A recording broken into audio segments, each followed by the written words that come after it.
Good evening and welcome to the Raw Feed. I'm Gary Franchi, and tonight we're bringing you a show of historic proportions, broadcasting live to millions worldwide across YouTube, Rumble, and X. And let me tell you, what we're about to discuss will shake the foundations of global power. But first, I want to acknowledge the incredible community. Right now, thousands of you are joining us in the live chat. Yes, we see you and we hear you. Your voice matters. And tonight we'll be featuring your reactions between segments. For those sending super chats and Rumble rants, you will get priority placement on screen for the world to see. And here's a pro tip.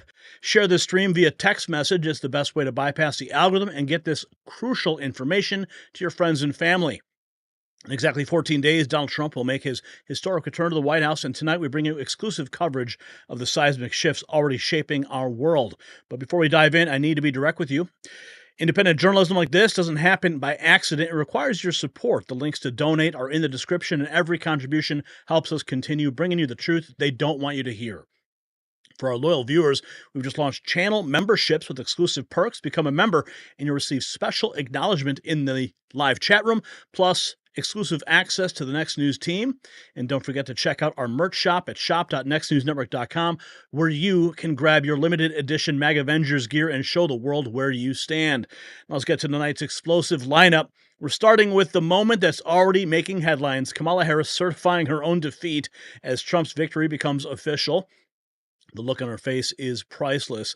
Then we're taking you north of the border, where Justin Trudeau's sudden resignation has opened the door for something bigger than anyone imagined. Trump's bold new vision for a new North American alliance is taking shape. And wait until you hear about Don Jr.'s secret mission to Greenland. We'll expose Trump's comprehensive agenda for 2025, including the immediate actions he will do to undo the damage done by the Biden administration. But the deep state isn't going quietly. They're throwing everything they have at him, including legal warfare designed to brand him a convicted felon.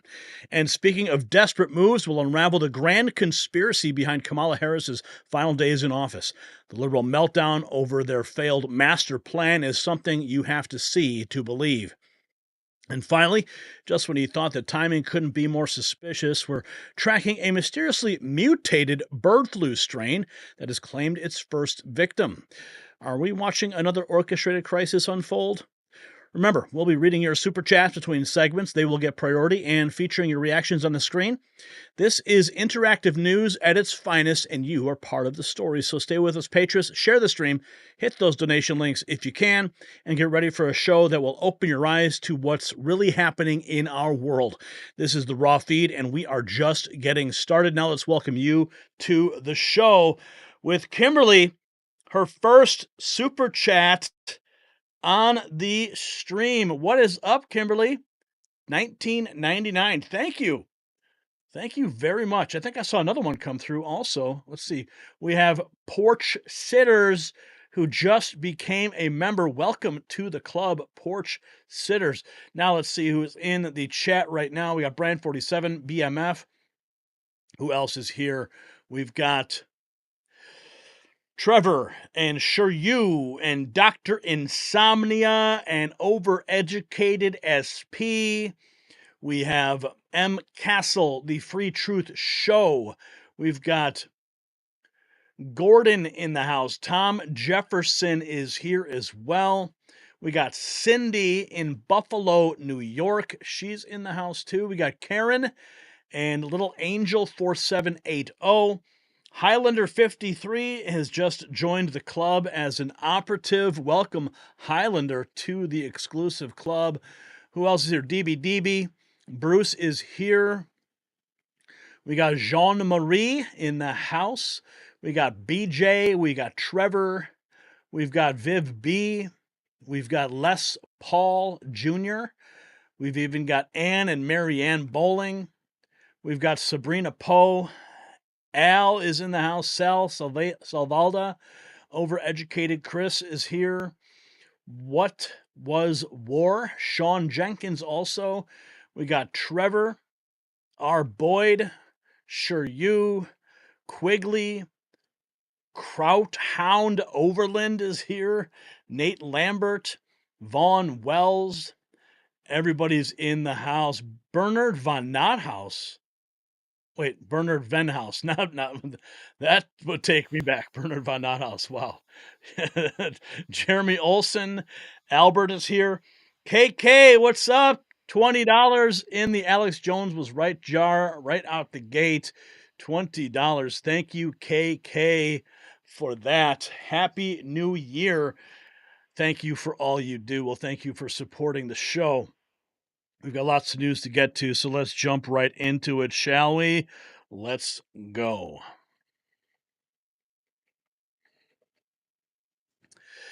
Good evening, America. What we witnessed today wasn't just a certification, it was the death of the establishment's last desperate hope. Kamala Harris, the woman who once thought she'd be leading this country, forced to announce her own political demise, but that's not even the full story. While Mike Pence issues passive-aggressive statements from the sidelines, we're watching the old guard literally hobble through Congress using walkers. Nancy Pelosi, Mitch McConnell, the symbols of a dying regime. And now, with just 14 days until Trump's triumphant return, the deep state is in full panic mode. Now, my fellow Americans, we're witnessing a historic transition of power, and now more than ever, it's crucial to protect your wealth. Just as Trump's victory signals a return to American strength, gold remains the ultimate symbol of financial security. The establishment feared this day would come, and that's why they have been devaluing our dollar since 1971. And smart investors are making the lateral move to gold, following the lead of central banks worldwide. Call Global Gold Investments now at 888-700-4148 and receive your free 2025 Protect Your Wealth and Retirement Guide. Mention Next News for a complimentary portfolio analysis. Don't let your retirement depend on paper promises. Secure your future with gold and find out how you can get up to $1,000 in free silver. So happy January 6th day to everyone out there. It is a beautiful day, and there's a lot to get to in this segment. Oh, I have been collecting all the clips for you, and here we have the first one. 82-year-old Senator Mitch McConnell apparently was missing from the Trump 2024 election certification in Congress. Shocking video leaked showing he can barely walk off his recent fall. Here he is. Mitch McConnell being led into his office. Yeah, his days are numbered. And of course, Adam Kinzinger, he has something to say. He's not looking for a pardon from Joe Biden. People to pay money. Biden issue pardons for the January 6th committee members, including yourself? No, I don't want it. Look, here's the You thing. don't want it? No, because the second a pardon is issued, and look, I understand the theory behind it, because Donald Trump has clearly said he's going to go after everybody. And it's not going to be for the January 6th investigation. What they'll do is they'll weaponize other investigations. They'll look into everything and start an investigation that'll end up coming to naught, force people to pay money. This happened to Brad Raffensperger in Georgia as he was forced to defend himself. But the second you take a pardon, it looks like you're guilty of something. I'm guilty of nothing besides bringing the truth to the American people and in the process embarrassing Donald Trump, because for 187 minutes he sat there and did absolutely nothing and showed how weak and scared he truly was. So no, I don't want it. And, you know, the bottom line is, I mean, if he wants to bring up January 6th again, we've had all this talk about how we're moving on from January 6th, and trust me, Anderson, I would love to. Like, my life has been defined by this for 4 years. But if he wants to bring it back, I will be happily talking about everything the committee did and learned and re-embarrassed. What some people may not realize is you're saying you don't want a pardon. Fighting whatever might come your way can cost you and your family, hundreds of thousands. Yeah, you think about it, like, and this happened with Biden. Yeah, he doesn't want a pardon. Sure, he's just saying that publicly. And then we have this election denier, Hakeem Jeffries, decided to invoke Pearl Harbor to commemorate January 6th today. January 6th, 2021 is a day that will forever live in infamy. Yeah, sure. And then we had this great moment. A reporter was falsely talking about Trump supporters regarding January 6th, and a snowstorm came across and wiped her out. Stormed this. All right, you ready? Yep, when you're ready. Okay. Since the January 6th attack on the US Capitol, when supporters of Donald Trump stormed this building, trying to prevent the election victory of Joe Biden from being certified. On the anniversary.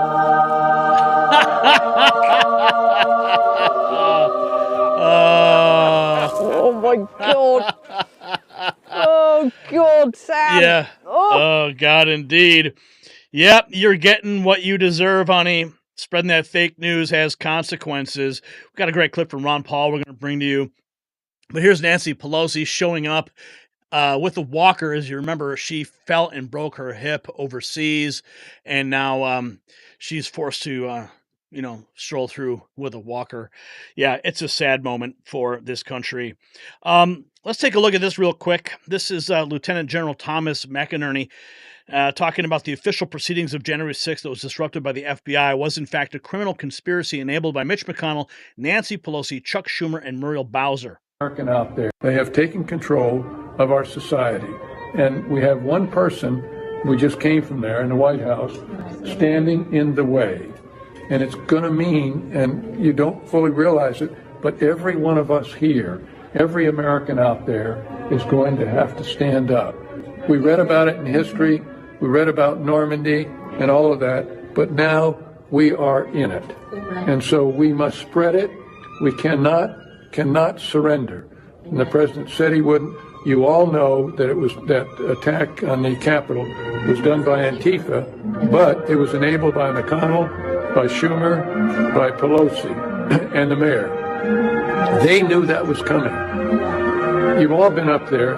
There were hardly any security police there, and they moved in, and Antifa did their thing, and then the media picked it up. I worked for Fox for almost 17 years. It's disgraceful what they're doing. And unfortunately, Rupert is driving that with his son. So the truth is known. That whole thing was a setup. And here is Adam Kinzinger, the serial liar and traitor who belongs in prison, says he's very proud of the historically corrupt J6 committee because Liz Cheney and Adam Kinzinger showed great courage. Yeah. Powerful because all of us on the committee, I think, are very proud of the work that we did. We stand behind it. I'm glad to see President Biden acknowledge the role of our Chairman Benny Thompson and Liz Cheney. Adam Kinzinger, I think, also, as a Republican, showed great courage. And the witnesses that came before the committee were so powerful because they were Republicans, because they put the country first. So who knows what the president means? I guess we'll find out. But we stand behind our work. Yeah, the work that you tampered with. Liberals are really triggered today. I wonder why. I guess that Blue Anon lied to them and made them believe that Kamala had something up her sleeve in order to deny a certification. Today is going to be a great day, especially when Kamala Harris has to certify the election she got smoked in. And there was apparently a snowball fight just outside of the Capitol happening now 7 hours ago. A massive snowball fight has broken out near the Capitol. And bad hombre jokes. AOC is hiding in a broom closet, literally shaking. So people having some good fun out there in the Capitol today. And then we have this. We're going to get some reaction as well. Charlie Kirk posted that this is not a clip from 4 years ago or even 4 months ago. Sonny Hostin this morning compares J6 to World War II, the Holocaust, and slavery.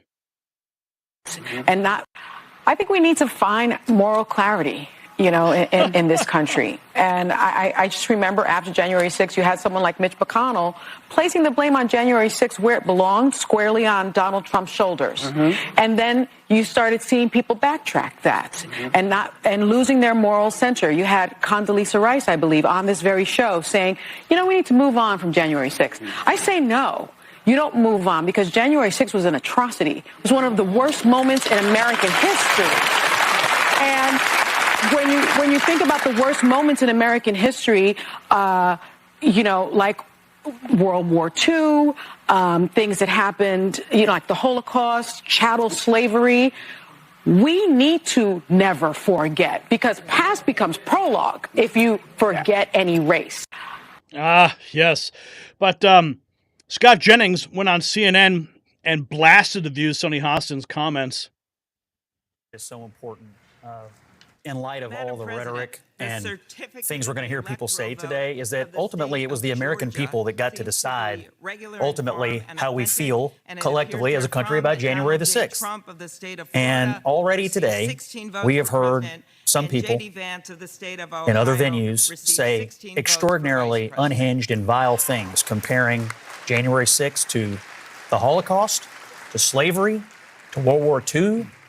I think we need to arrange our feelings and control ourselves accordingly here and not go off the deep end. It was not a good day. Political violence cannot be condoned, but we can also be measured in how we view it in light of the rest of American and world history.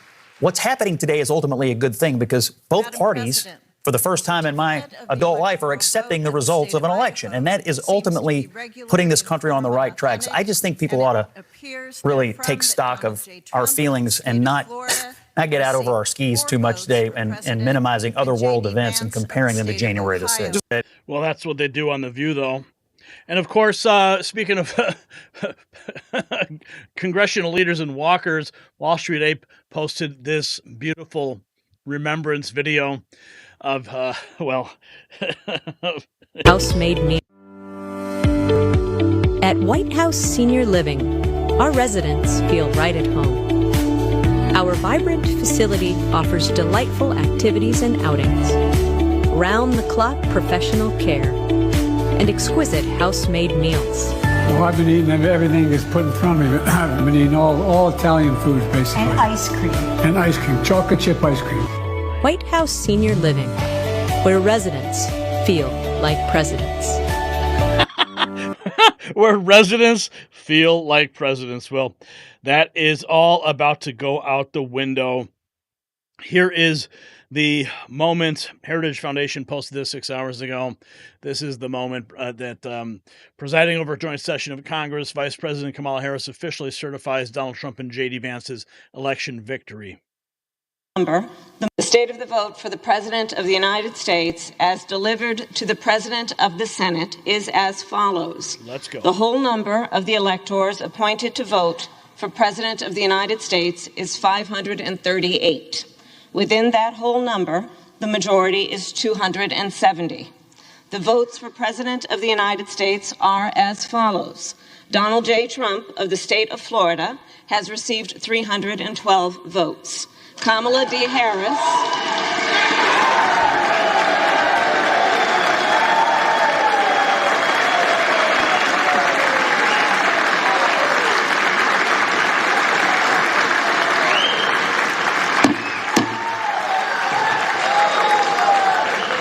Kamala D. Harris of the state of California has received 226 votes.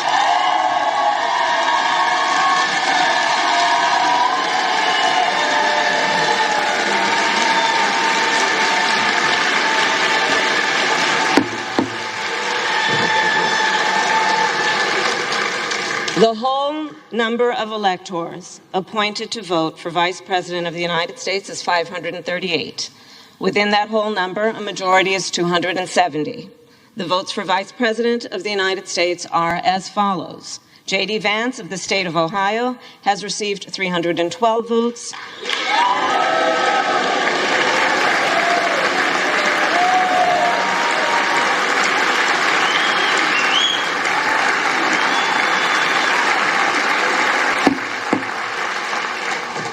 Tim Walz of the state of Minnesota has received 226 votes.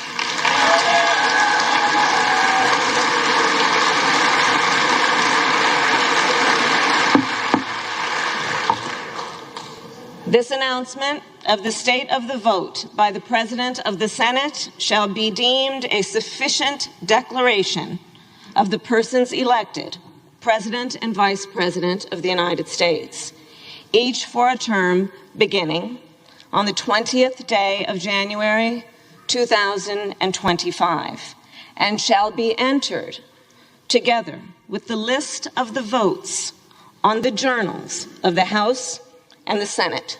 Thank you very much.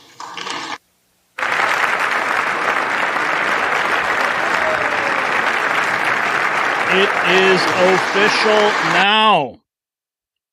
It is 100% official. And we have some remarks from Mike Pence, though. Here's what he had to say. The peaceful transfer of power is the hallmark of our democracy. It's a republic, Mike. And today, Members of both parties in the House and Senate, along with the Vice President, certified the election of our new President and Vice President without controversy or objection. Little passive-aggressive stuff going on there. I welcome the return of order and civility to these historic proceedings and offer my most sincere congratulations and prayers to President Donald J. Trump and Vice President J.D. Vance on their election to lead this great nation. I also commend the members of the House and Senate and Vice President who did their duty under the Constitution of the United States, to it being particularly admirable that Vice President Harris would preside over the certification of a presidential election she lost. God bless our new President and Vice President and their families, and may God continue to bless the U.S. Oh, yeah. Gunther Eagleman, you were discarded when you betrayed your oath. Go away, Judas Pence. Paul Zapula, be quiet, Mike Pence. We don't need your passive-aggressive statements. Muddying up this moment. Democrats have been cheating in elections for decades. They certainly did in 2020, and Joe Biden should have been legally prevented from becoming POTUS. Now do us all a favor and go away. Here is, let's see, this is a clip. Trump deflects from giving Mike Pence a nickname. He says he had a very good relationship with Mike Pence and 99% of his presidency, but Mike Pence's lawyers advised him they didn't have the right to send the votes back, but in reality, he did. Some people, the best ones are from the Republican primaries. Oh, yeah. And they're all friends of mine now. Oh, now you got to be nice. So I've taken. What about Mike Pence? You got anything for Mike Pence? Well, it's a shame because he and I had a very good relationship. Hanging out somewhere. He couldn't cross the line of doing what was right, in my opinion. Some people would disagree with that, but he had the right to go and put them before the legislatures and have them reassess because they found out a lot of bad things. And he had a lawyer that said he didn't have that right, but he did have that right. And you know why we found out that that was true? Because they changed the law after the election so that he couldn't do what I said he could do. Yeah. Yep. Okay? They changed the law so that a vice president could no longer do what I said he could do. So, in other words, I turned out to be right. But it's a shame. We had a very good relationship for 99.9% of the thing. Yeah. And, you know, I think he's a good man. I mean, I think he's a good man. Good. Unfortunately, I wish he would have had the stamina, maybe courage, maybe both, to go further. Because we have to have honest elections in our country. And if we're afraid to challenge an election, we're in big trouble, you know. They say, if you challenge, they've challenged elections. The Democrats, look at Maxine Waters. How dare them, you know, they've challenged Stacey Abrams. Almost all of the Democrats challenged. But when we challenge, they say, he's a threat to democracy. These are con artists, and they're very bad for our country. So I'm going to weed them out. I'm going to weed them out. I'll do it in honor of you. Okay. I'll do it in honor of you. Yes, he is going to weed them all out. And Adam Schiff and Sonny Hostin and Adam Kinzinger. Oh, this is the clip from Ron Paul. Oh, this is good. This is so good. Watch this. That was, what's the date? He captioned this: even after the truth about January 6th has prevailed, the PSYOP continues. Listen to the good doctor now. Today? Insurrection Day. January 6th. There wasn't. No. It's the insurrection that wasn't. Thomas Buckley from the Mises Institute did a neat article on this subject. It was in Zero Hedge. And one of the leading comments got our attention. It's typically, coup attempts do not wrap up in time for dinner. That raises a question. Was there really a coup? You know, I claim philosophically there was a coup in the 1960s with assassinations and all that went on then. And that was certainly much closer to living up to the definition of a coup than this has. But they're not giving up. You still hear it on the TV. And even recently, they're still trying to arrest people on this. I mean, how long can they do this? And I think they live with their lies. I think they convince themselves they're lying, and they don't blink an eye. So, but I think the people finally caught on to what was going on, and this is good.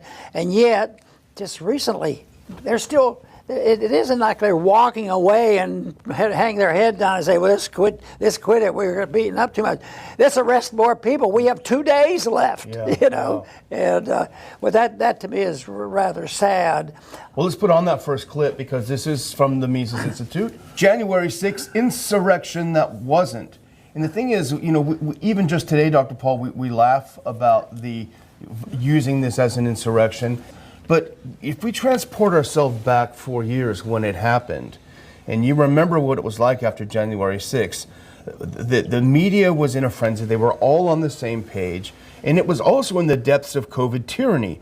So we had already experienced at least a year or around a year of censorship, of telling people you can't talk about this virus in any way other than the way we tell you to. And so we sort of had been conditioned at that time to be careful and worried. And so when we looked at what happened, I think you had a column that came out just right afterward or something, where you said, you know, this doesn't look like an insurrection to me. But at that time, just saying that, you know, people kind of forget that, but just saying that was so radical. Yep. And in fact, we lost one of our board members. He wrote to me and said, I don't want to be affiliated with the Ron Paul Institute at all if you don't think this was a coup. Well, fortunately, history has kind of come on our side of things. But at the time, there was a palpable fear in the country that this was some sort of an insurrection. It turns out it was all a narrative, a psyop. Yep. Yes, and I'm amazed at how long it goes. Yes, people are waking up, and it sort of mimics the same type of lying and nonsense about COVID. You know, look how long that took to listen to the lies of years, and how many people have suffered there. How many people died, you know, with COVID and the mischief they imposed on us. So, but it's a shame, and I keep emphasizing the tragedies of war. We should spend a lot more time preventing wars than trying to get out of wars, because we never get out of them.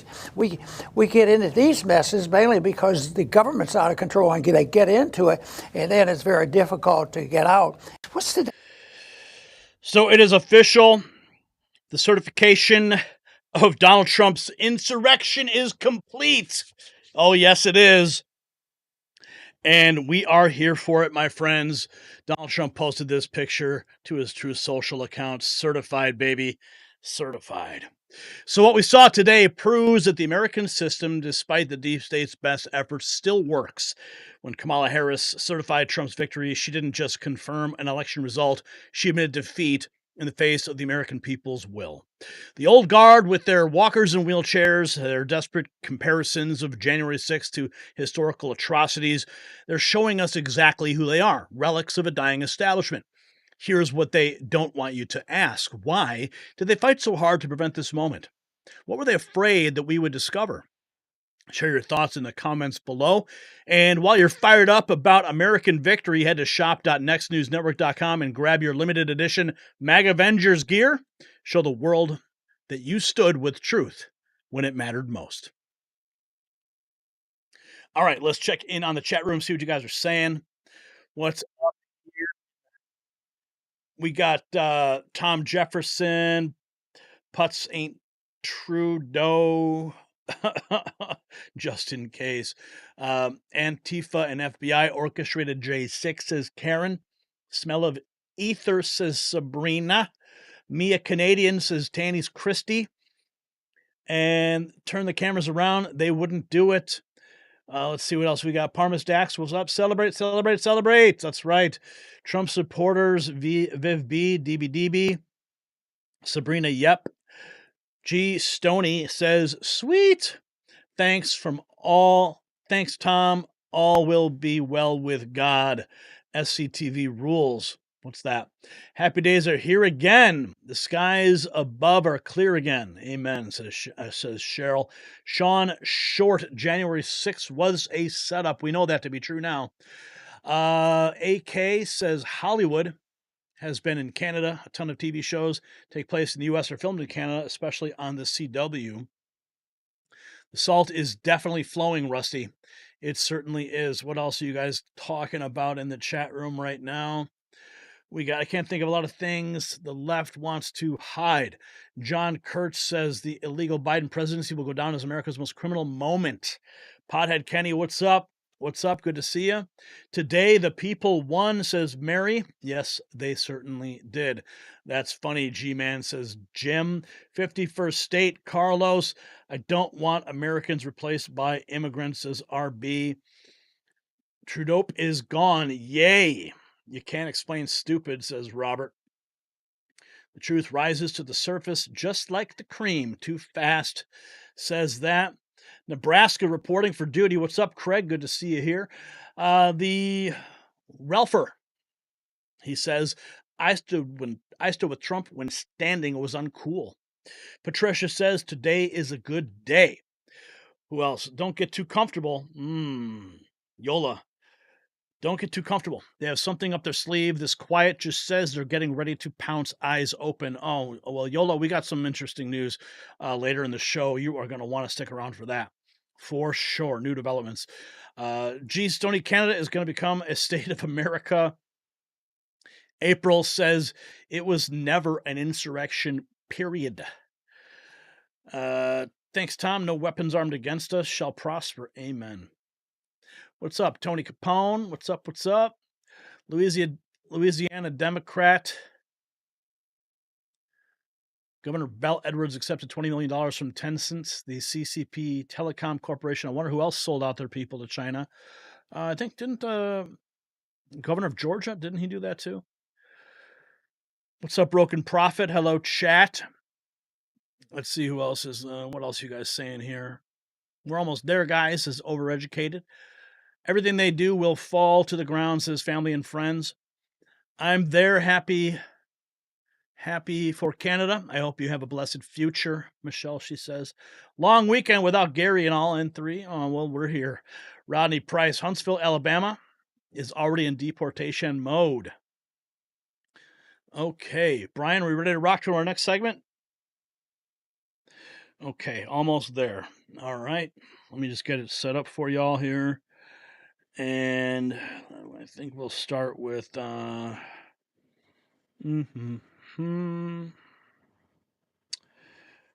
let's see here. Where's that clip? Gonna get it loaded. Okay. Liberal, God's plan is unfolding. Thanks, Gary. Thank you, Nancy. All right, let's get this next story underway. Ladies and gentlemen, the resignation of Justin Trudeau isn't just a Canadian story.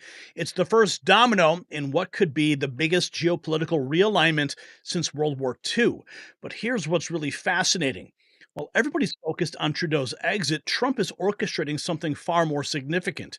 Don Jr.'s sudden appearance in Greenland, Denmark's mysterious coat of arms change, and whispers of a North American Union? These aren't coincidences. Kevin O'Leary's Mar-a-Lago meeting reveals a plan so audacious it makes the Louisiana Purchase look like a real estate side deal. And Patriots, as we watch this historic power shift unfold, it's crucial to maintain control of your personal health. Just as Donald Trump is taking bold action to secure America's future, you need to take charge of your blood pressure today. Recent studies show nearly half of all Americans struggle with high blood pressure, but you don't have to be one of them.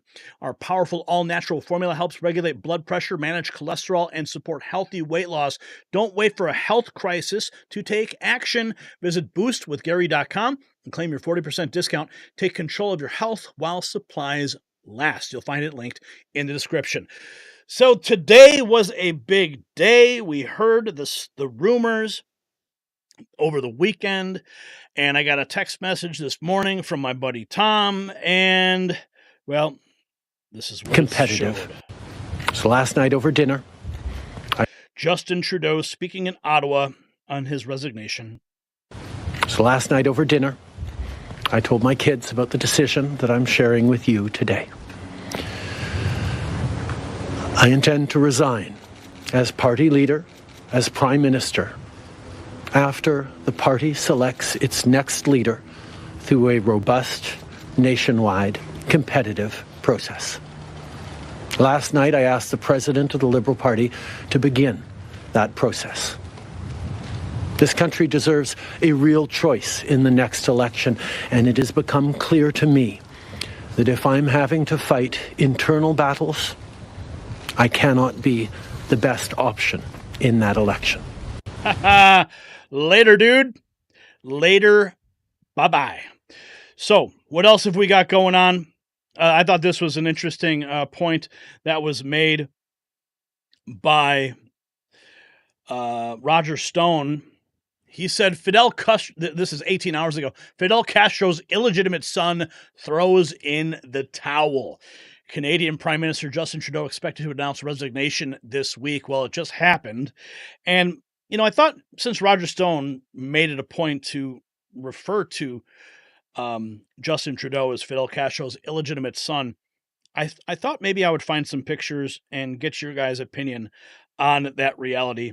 I have some here set up. Okay, so, and Donald Trump even brought it up. I got a clip of that too. But here's President Trump. He stated that Canada's Trudeau could potentially be the son of Cuban dictator Fidel Castro. Now take a look at these side-by-side photographs of Trudeau and Castro. I mean, if you ask me, it's undeniable. The visual similarity here. What do you guys think? I personally think that he is, in fact. And the stories about his mother visiting Cuba. Yeah. Well, here's the clip where Donald Trump actually says Trudeau could be the son. Liberal, actually. Next. Yeah. He's turned very liberal, actually. They say he's the son of Fidel Castro. And could be. I mean, anything's possible in this world, you know? You're going to learn as you get older. You've seen a lot already for your age. Per age, I would say. Per year spent, you've seen as much as anybody. But Justin Trudeau is, I get along with him very well, actually. Next. Yeah. He's turned very liberal, actually. They say he's the son of Fidel Castro. So Donald Trump certainly has his own beliefs. But who is going to step into the void? Well, Pierre Poilievre, he is the man that appears to have the faith of the people. The betting markets are showing him with like a 90% win chance to take the prime minister position. And there was a clip that was circulating a little while back. Okay, here's the poly market here. Justin Trudeau just resigned. There's a 92% chance that conservative Pierre Poilievre will be the next Prime Minister of Canada. So that's who we're looking at right now. It seems inevitable, this man, Eric Doherty, pointing out. Now, here's a clip. This is from some time ago, but it's beautiful. I mean, it's probably one of the most beautiful moments of a politician schooling a liberal reporter. Now, you may have seen this before, but it's a beautiful take. The one who asked the question. And this shows you who is about to step into the void in Canada. I mean, they're calling this like, you know, the Trump of Canada, if you will. The topic, I mean, in terms of your sort of strategy currently, you're obviously taking the populist pathway. What does that mean? Well, appealing to people's more emotional levels, I would guess. I mean, certainly you tap very strong ideological language quite frequently. Like what? Left wing, you know, this and that, right wing. You know, I mean, it's that type of ideological thing. I never really talk about left or right. Anyways, I don't really believe in that. Okay. A lot of people would say that you're simply taking a page out of the Donald Trump book. Like which people would say that? Well, I'm sure a great many Canadians, but... Like who? I don't know who, but... Well, you're the one who asked the question, so yeah. You must know somebody. Okay. I'm sure there's some out there, but anyways, the point of this question is, I mean, why should Canadians trust you with their vote, given... You know, not just the sort of ideological inclination in terms of taking the page out of Donald Trump's book, but what are you also talking about? What page? What page? Can you give me a page? Give me the page. You keep saying in terms of turning things quite dramatically in terms of Trudeau and the left wing and all of this. I mean, you make quite a, you know, it's quite a play that you make on it. So I'm not just sure. wondering. I don't know what your question is. Then forget that. Why should Canadians trust you with their vote? Common sense.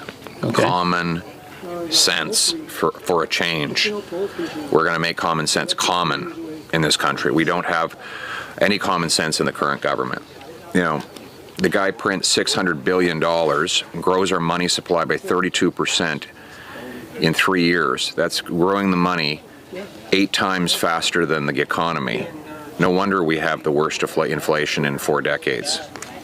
I'm going to cap spending, cut waste, so that we can balance the budget and bring down inflation and interest rates. You'll want to be able to pay your mortgage again? You want to be able to afford rent? Then you have to vote for Pierre Poilievre, because I'm the only one with a common sense plan that will bring back the buying power of your paycheck. I love it. I love it. Okay, so we've got what's happening up in Canada, right? Now, if you recall, about a week ago, we brought you a clip of Kevin O'Leary. He was talking about going down to Mar-a-Lago, and he was going to talk with Donald Trump about Canada becoming the 51st state. And what's interesting is, a lot of people are commenting online is that Donald Trump, all he did, think about what he did. All he did was he posted online things about tariffs, and he triggered the entire collapse of the Canadian government. Think about that. I mean, let's take it here. Let's do this throwback clip of Trudeau admiring China before I get to the clip of what Kevin O'Leary said after he went to talk to Trump about Canada becoming the 51st state. With Sun TV watching for any slip, he was asked which country he most admired and referred to China. There's a level of admiration I actually have for China because their basic dictatorship is allowing them to actually turn their economy around on a dime and say we need to go green as fast as we need to start investing in solar. I mean, there is a flexibility that I know Stephen Harper must dream about, of having a dictatorship that he could do everything he wanted, that I find quite interesting. Yeah, admiring a dictatorship. No wonder this guy's gone. But of course, Donald Trump's tweeting certainly helped. Here's what President Trump said about Greenland. We're going to get to that in a moment. But let's take a look at the remarks that were made by Kevin O'Leary with respect to Canada. Trading partners. With President-elect Trump on this issue. I had 2 topics that I wanted to talk to him about. Number one was integrating Canada towards a North American Union for greater strength, just period. The world's a difficult place these days, and most Canadians would like to look at that opportunity without giving up their sovereignty. So low-hanging fruit would be combined currency, for example, combining the Bank of Canada with the Fed, things like that. We are the largest trading partners. And just to ask him, because this was on Saturday, to say these meetings you're having with Trudeau and finance ministers from Canada, with all due respect, sir, are a complete waste of time. This guy's going to get eradicated out of the Canadian political landscape. Give the Canadians a chance to re-elect a leader, just like you got re-elected, that has a 4-year mandate, just like you have, and let's get down to business. And I hope they didn't land on deaf ears. I think he saw the rationale in that. That was one topic. But I had another agenda item that was very... So I think what's interesting is Kevin O'Leary is using language that we used to be terrified of about, 10 years ago. Talk of a North American Union. Now, the original clip that we played from when he first talked about going down to Mar-a-Lago, he didn't use that phrase. Well, now he's using the phrase North American Union. Now, in the previous report, he said merging the currencies, merging the economic system. Here, he went further by saying merging the Fed with the Canadian Bank, the Canadian National Bank. So, I don't know how I feel about all that. I think that's a pretty extreme measure, and I don't know, but that's the terminology being floated around right now. Now, I don't know if O'Leary is doing this on purpose, throwing out these buzzwords just to get people to freak out like me, because I actually understand it. But that's what Kevin O'Leary is actually talking about right now. With respect to what's going on and with Canada and the talk of it becoming the 51st state, there's this talk of Greenland. This is not something that has been just kind of just happening like suddenly. I got a clip here. This is from 2019. Donald Trump talking about buying Greenland. Large real estate. I don't know. It got released somehow. It's just something we talked about. Denmark essentially owns it. We're very good allies with Denmark. We protect Denmark like we protect large portions of the world. So the concept came up, and I said certainly I'd be strategically. It's interesting, and we'd be interested. But we'll talk to them a little bit. It's not number one on the burner. I can tell you that. Would you ever make an exchange with them of any kind for U.S. territory? Well, a lot of things could be done. I mean, essentially, it's a large real estate deal. A lot of things could be done. It's hurting Denmark very badly because they're losing almost $700 million a year carrying it. So they carry it at a great loss. And strategically for the United States, it would be nice. And we're a big ally of Denmark, and we help Denmark, and we protect Denmark, and we will. In fact, I'm supposed to stop. I'm thinking about going there. I'm not necessarily definitely going there, but I may be going. We're going to Poland, and then we may be going to Denmark. Not for this reason at all, but we're looking at it. It's not number one on the burner. I love how he casually refers to it as a, it's just a, just basically a real estate deal. Well, now we're learning that this real estate deal might actually take place because the son of Donald Trump is on his way to Greenland. This just in, multiple people reporting. Donald Trump Jr. expected to arrive in Greenland tomorrow. Greenland's prime minister has reiterated his call for independence from Denmark after Donald Trump suggested the U.S. could acquire the Arctic territory. Greenland's leader wants independence from Denmark after Trump suggested buying the island. Okay, that was posted 2 days ago. Going back to the Trudeau thing here, Sarah Fields brought up a good point. Everyone needs to understand this. Unfortunately, Trudeau has not exactly resigned. He said he will step down, but has asked his caucus to keep him on as interim Labour leader and prime minister. If they agree, Canada will have a lame duck PM for a while. Now, here we have this. Interesting times in Greenland. Today, Donald Trump Jr. is visiting with his private jet, the PM of Greenland, Egid, then canceled his meetings with the Danish king. So the prime minister of Greenland canceling meetings with the Danish king to meet with Don Jr. Think about the implications there. Paul Zapula saying Donald Trump Jr. visited Greenland on Monday. He's reportedly meeting with the head of the Social Democratic Party, who's also Minister for Finance and Tax in the Greenlandic government. Now, let's take a look here. We have this. This totally popped up last minute, and I thought it was priceless. This is somebody in Greenland wearing a MAGA hat saying, buy us, buy Greenland. Trump anything, what would it be? So, if you could tell Trump anything, what would it be? Buy us. Buy Greenland? Buy Greenland. Why do you want Trump to buy Greenland? Because we don't want to be colonized by Danish government anymore. We get ripped every year about our minerals from Greenland. We are the richest nation in the world, and we don't get to use it. Denmark's using us too much. Do you like America? I love America, but people are too fat over there. So, if you could tell... Wow.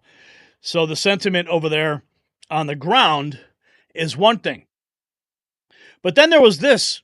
This is the Danish royal coat of arms. Denmark has decided to change the way that it looks to make the symbol of Greenland and the Faroe Islands more visible. This comes after U.S. President-elect Donald Trump wanted to buy Greenland again, according to The Guardian. Now, on the left was the old coat of arms, and on the right is the new coat of arms. Now, what's significant here? If you look at this picture, if I can get it to zoom correctly, on the left, the bottom left quarter of that shield, you'll see a bear and a ram and 3 small crowns. Well, they went ahead and they did away with those 3 crowns, and they made the bear more prominent, filling out that whole space, and the ram filling out the top quarter. And they did this to basically send a message to Donald Trump that this is our coat of arms, and you're not going to touch it. You're not going to touch the nation of Greenland. This comes after, okay, so for 500 years, they write, the Danish royal coat of arms depicted 3 crowns, a symbol of the Kalmar Union between Denmark, Norway, and Sweden from 1397 to 1523. But in the updated version, the coat of arms, the crowns were replaced with large images of a polar bear and a ram, symbolizing Greenland and the Faroe Islands. The Danish royal house said that the updated coat of arms strengthens the authority of the Commonwealth, and the 3 crowns were removed because they were no longer relevant. Well, I'm pretty sure that you can change all the pictures you want, but if the public sentiment is there and you got Donald Trump Jr. heading there, I mean, this is what President Trump said. He said, "I'm hearing that the people of Greenland are MAGA. My son Don Jr. and various representatives will be traveling there to visit some of the most magnificent areas and sites. Greenland is an incredible place, and the people will benefit tremendously. If and when it becomes part of our nation, we will protect it and cherish it from a very vicious outside world. Make Greenland great again." I mean, this is what he's posting. Now, remember, Donald Trump posts on Truth Social, and Canada's government collapses. Trudeau resigns.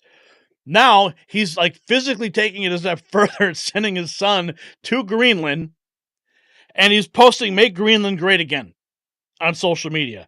Folks, I think this is really going to happen. I think this has actually happened. Eric Doherty says, Trump again floats making Canada the 51st state and reacts to Justin Trudeau's resignation.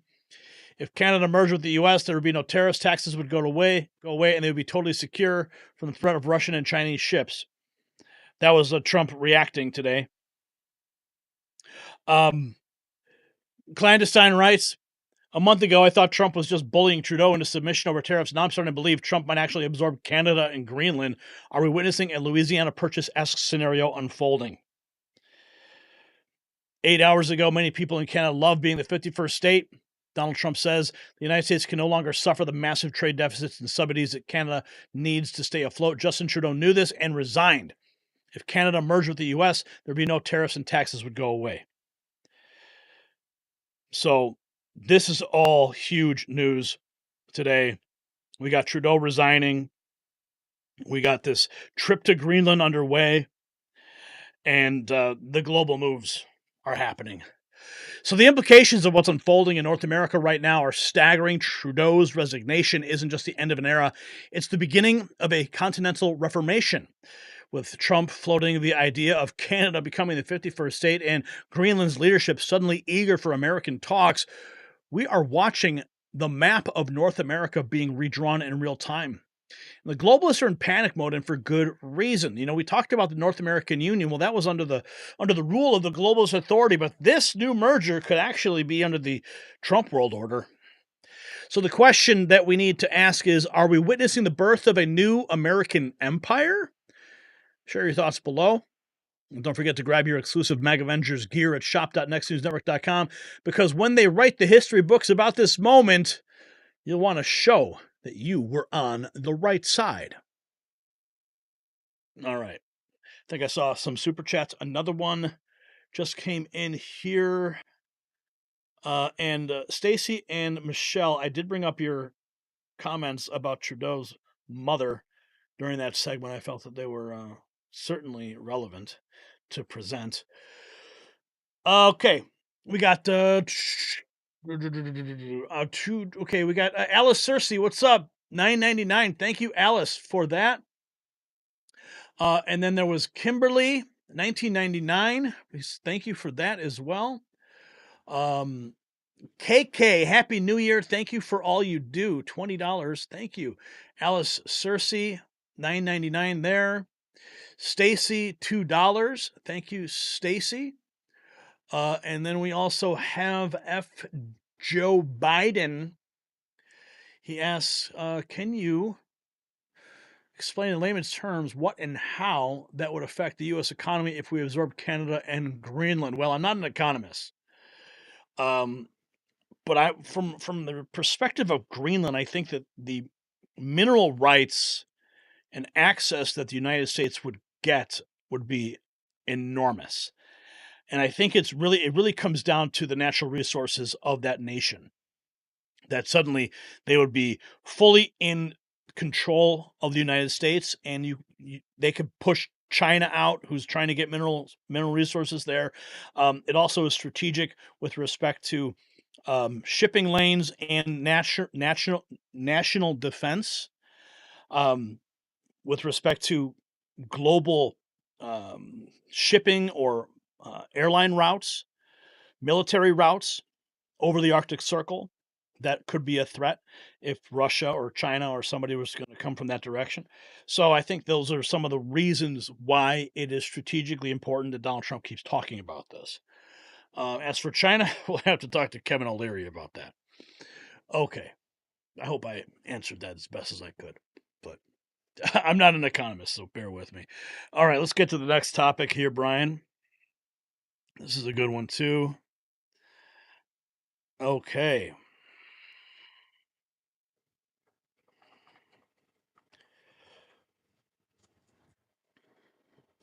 What I'm about to share with you isn't just a political agenda, it's a blueprint for American restoration. While the media obsesses over Trump's legal battles, they're missing the bigger story. His team is already mobilizing for day one: border security, energy independence, military reconstruction. But here's what they don't want you to know. The calls for a private inauguration from General Flynn and Mark Vargas aren't just about security. They are a response to credible threats from within our own government. The deep state isn't just worried, they're terrified of what's coming. Now, my fellow patriots, while we prepare for Trump's triumphant return, many Americans are still suffering from chronic pain that the establishment wants you to manage with addictive medications. But there is a revolution in pain relief that they don't want you to know about. Canalidine, the breakthrough natural pain reliever, is changing lives across America. This 100% drug-free solution optimizes your body's own painkillers without dangerous side effects. Over 1 million Americans, including professional athletes, have already discovered its power. Don't let pain hold you back during this historic time. Visit tricano.com/NNN for your risk-free trial. You have nothing to lose but your pain. It's linked down below. So we talked about this the other day, and the word is getting out. People are concerned about Donald Trump's inauguration, and rightfully so. After the events we saw immediately following the New Year's Eve celebrations in different parts of the country, former DOD official Mark Vargas, who is a friend of mine, and General Flynn, whom I do know, are now calling for President Trump to cancel the inauguration ceremony and conduct a private one due to the massive risk of an attack. Let's listen. I'm not. The federal government has already proven that they cannot protect President Donald Trump. So I agree with General Flynn. I think there's got to be a scaled down inauguration because the number one priority is to ensure that President Trump safely takes the oath of office. And can he do that effectively in Washington, standing on the west front of the Capitol with all of these threats? I don't think so. Well, I hope the president will think about this seriously. First of all, you said something earlier that I absolutely disagree with. That inauguration needs to happen because I booked flights already. I'm not going to DC to just watch nothing. No, I'm gonna go watch the inauguration. That's gonna be my first ever presidential inauguration. I voted for the first time in a presidential election in 2024, and I want to see the inauguration. If that means the president needs to survive a few more assassination attempts, then so be it. It's God's plan. No. I have to admit that I have mixed emotions about it. I mean, I think the president deserves that moment in the sun. The federal government has already proven that they cannot protect President Donald Trump. So I agree with General Flynn. I think there's got to be a scaled down inauguration because the number one priority is to ensure that President Trump safely takes the oath of office. And he could easily do that at Mar-a-Lago. Now, I'm not sure how you guys feel about that whole thing, but, there are legitimate concerns. Now, we're finding out that President Trump is suing Judge Merchan and Bragg. Insurrection Barbie writes the only reason this entire case exists is so they can call Donald Trump a convicted felon. She says, that's not me saying it. Here is a DOJ official there's a DOJ official on tape who said it, and Steven Crowder has it now. We don't have that clip here, but here is the news as it broke today. Scheduled for Friday. And ABC News senior reporter Catherine Folders for more on this. Of course, this is happening ahead of Friday, in which he was set to be sentenced, right, on those 34 felony counts for falsifying business records. So this is ABC News breaking the story. All of this tied together here, Catherine? Yeah, Kana, it's absolutely all tied together. And what you're seeing here from Donald Trump's legal team is just another tactic, of course, to delay his sentencing scheduled for Friday even further. They're picking apart everything, frankly, that Judge Merchan has done and challenging him and now suing him on the grounds, obviously, of saying that Merchan exceeded his jurisdiction when he denied Trump's claim of presidential immunity last week. Of course, this comes as they're asking the judge to halt that sentencing scheduled for Friday. The DA, for his part, responded to that and said that they believe that the sentencing should go forward. The judge obviously has said he intends to have that sentencing and that hearing for Friday. So we'll see if this, what they're doing tonight at least, this lawsuit against Alvin Bragg and the judge overseeing this, Juan Merchan, if this actually works at all in terms of furthering their delay. Now, in terms of next steps here, we do know that this full lawsuit that they filed will come out tomorrow morning, and there are oral arguments scheduled for tomorrow. So we will see his lawyers at least argue this in court in New York tomorrow morning, Kana. Okay, so tomorrow morning going to be a big day for Donald Trump's case. One sentence, Trump is a convicted felon, the redheaded libertarian reports. Convicted felons can't vote, own guns, get certain licenses, receive federal benefits, and they struggle to travel abroad. It's a label the deep state will fight to hold over him for the entirety of his presidency and his life. So the judge rejecting Trump's request to delay sentencing. And now we have this. We have from Scott Jennings, our favorite CNN pundit, talking about Trump deserving his cabinet. And we have some more news on cabinet nominations. People want, for one, think the president deserves to get his cabinet and hope that these people are confirmed. I don't actually believe. Yeah, I would vote for the president's cabinet. And I think they all deserve a chance to serve. I do think they are non-traditional picks, but to be honest, I'm interpreting the election results as the American people want some non-traditional shakeup of government, and that's what Trump is trying to deliver. So that's my personal opinion, but I think some Republicans may arrive at a different one. Yeah, I think that the hearings actually... For one. So we got that all on the horizon. Here is Jason Miller talking about Pam Bondi and Kash Patel, bringing about the change that we need. What President Trump... Well, I have a lot of confidence that both Pam Bondi and Kash Patel will be able to bring about immediate change. And that's because these are serious grown-ups who are going to come in and implement what President Trump said that we need to do. That's get the politics out of this. There are so many good people who work, whether it be at the DOJ or at the FBI, but the culture at the top, the leadership, I think has been fundamentally broken. And that's why you've seen this politicization of justice, all the ridiculous political attacks against President Trump over the past 4 years, but not even just President Trump. Look what they've done, how they've changed the culture within this country. We have a crisis in confidence when it comes to the leadership of our federal government under the Biden administration. This has been a terrible 4 years. When we talk about the border, we talk about the law enforcement within the country. Another name that I would say that's going to be very important to get confirmed is Kristi Noem for Homeland Security. That's going to be a critical position. But President Trump needs his people in right now. We have to get them through committee and have them ready to go on day one. And they will be ready to go on day one. We're finding out, too, that RFK Jr. has reportedly locked down enough votes to be confirmed as President Trump's Director of Health and Human Services, which is absolutely critical to take the fight to Big Pharma. With respect to the legal case, Epoch Times reports that President-elect Trump is attempting to halt proceedings in his business record case, with his attorneys stating that they intend to file appeal to reverse the decision. So that's going to happen tomorrow. Laura Logan says, I'm with this guy. Nothing we've been told so far makes sense. I'm not buying any part of it. General Michael Flynn says, Trump needs to stay safe and protected. These attacks make zero sense, but the facts that we do not know yet lead to anything that makes sense yet. Jennings calling out the lawfare in New York that we're talking about now. Democrat. In fact, many believe the tide changed when it was even filed as a criminal charge against him. People started to lean in more. But now that he's won, does the next set of events even matter in terms of what the judge will do? Well, look, I think it matters because it's another reminder that radical Democrat political activists abuse the criminal justice system in New York, all to create a political talking point. Look, Ellie is exactly right, our legal analyst here.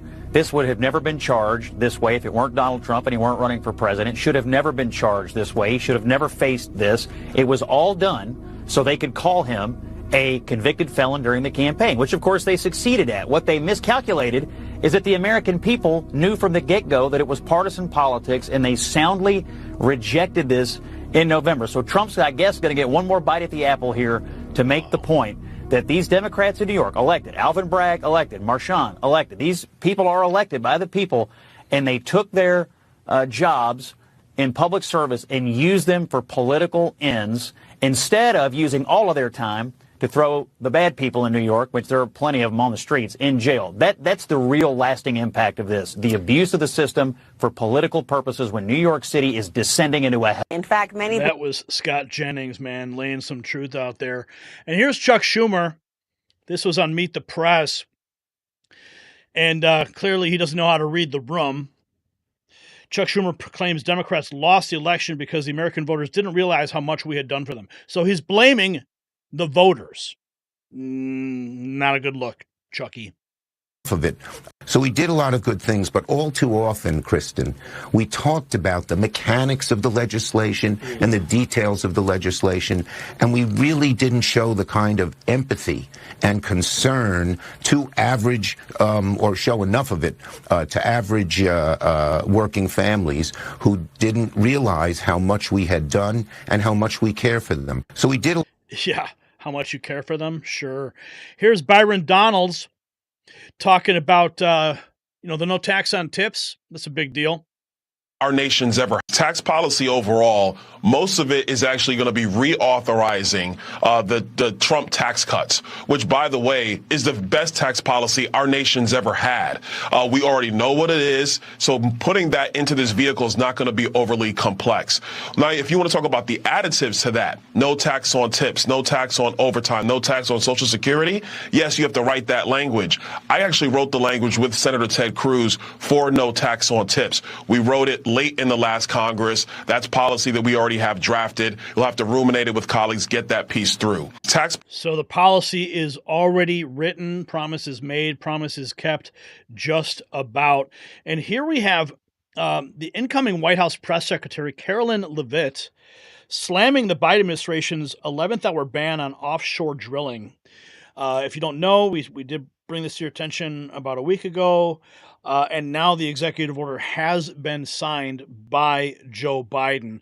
Let's listen in. People in on president. This is a disgraceful decision by the Biden administration. And I say the administration because we all know Joe Biden doesn't know what's going on. This isn't him. This is the radical left environmental extremists in his administration who don't care about what's in the best interest of the American people who just reelected President Trump with a resounding mandate to drill, baby, drill. This decision, the intent behind it is to exact political revenge on the American people and on President Trump to try to slow down his administration and make it harder to implement the agenda that he campaigned on. But the good news is President Trump is going to get to work to day one. His administration will look at how we can rescind this radical order and expedite permits for drilling and for fracking to bring down the cost of living and energy in this country. That's what he campaigned on, and the American people can expect President Trump to deliver on that promise. He will not be deterred. This is the promises are about to go through the roof.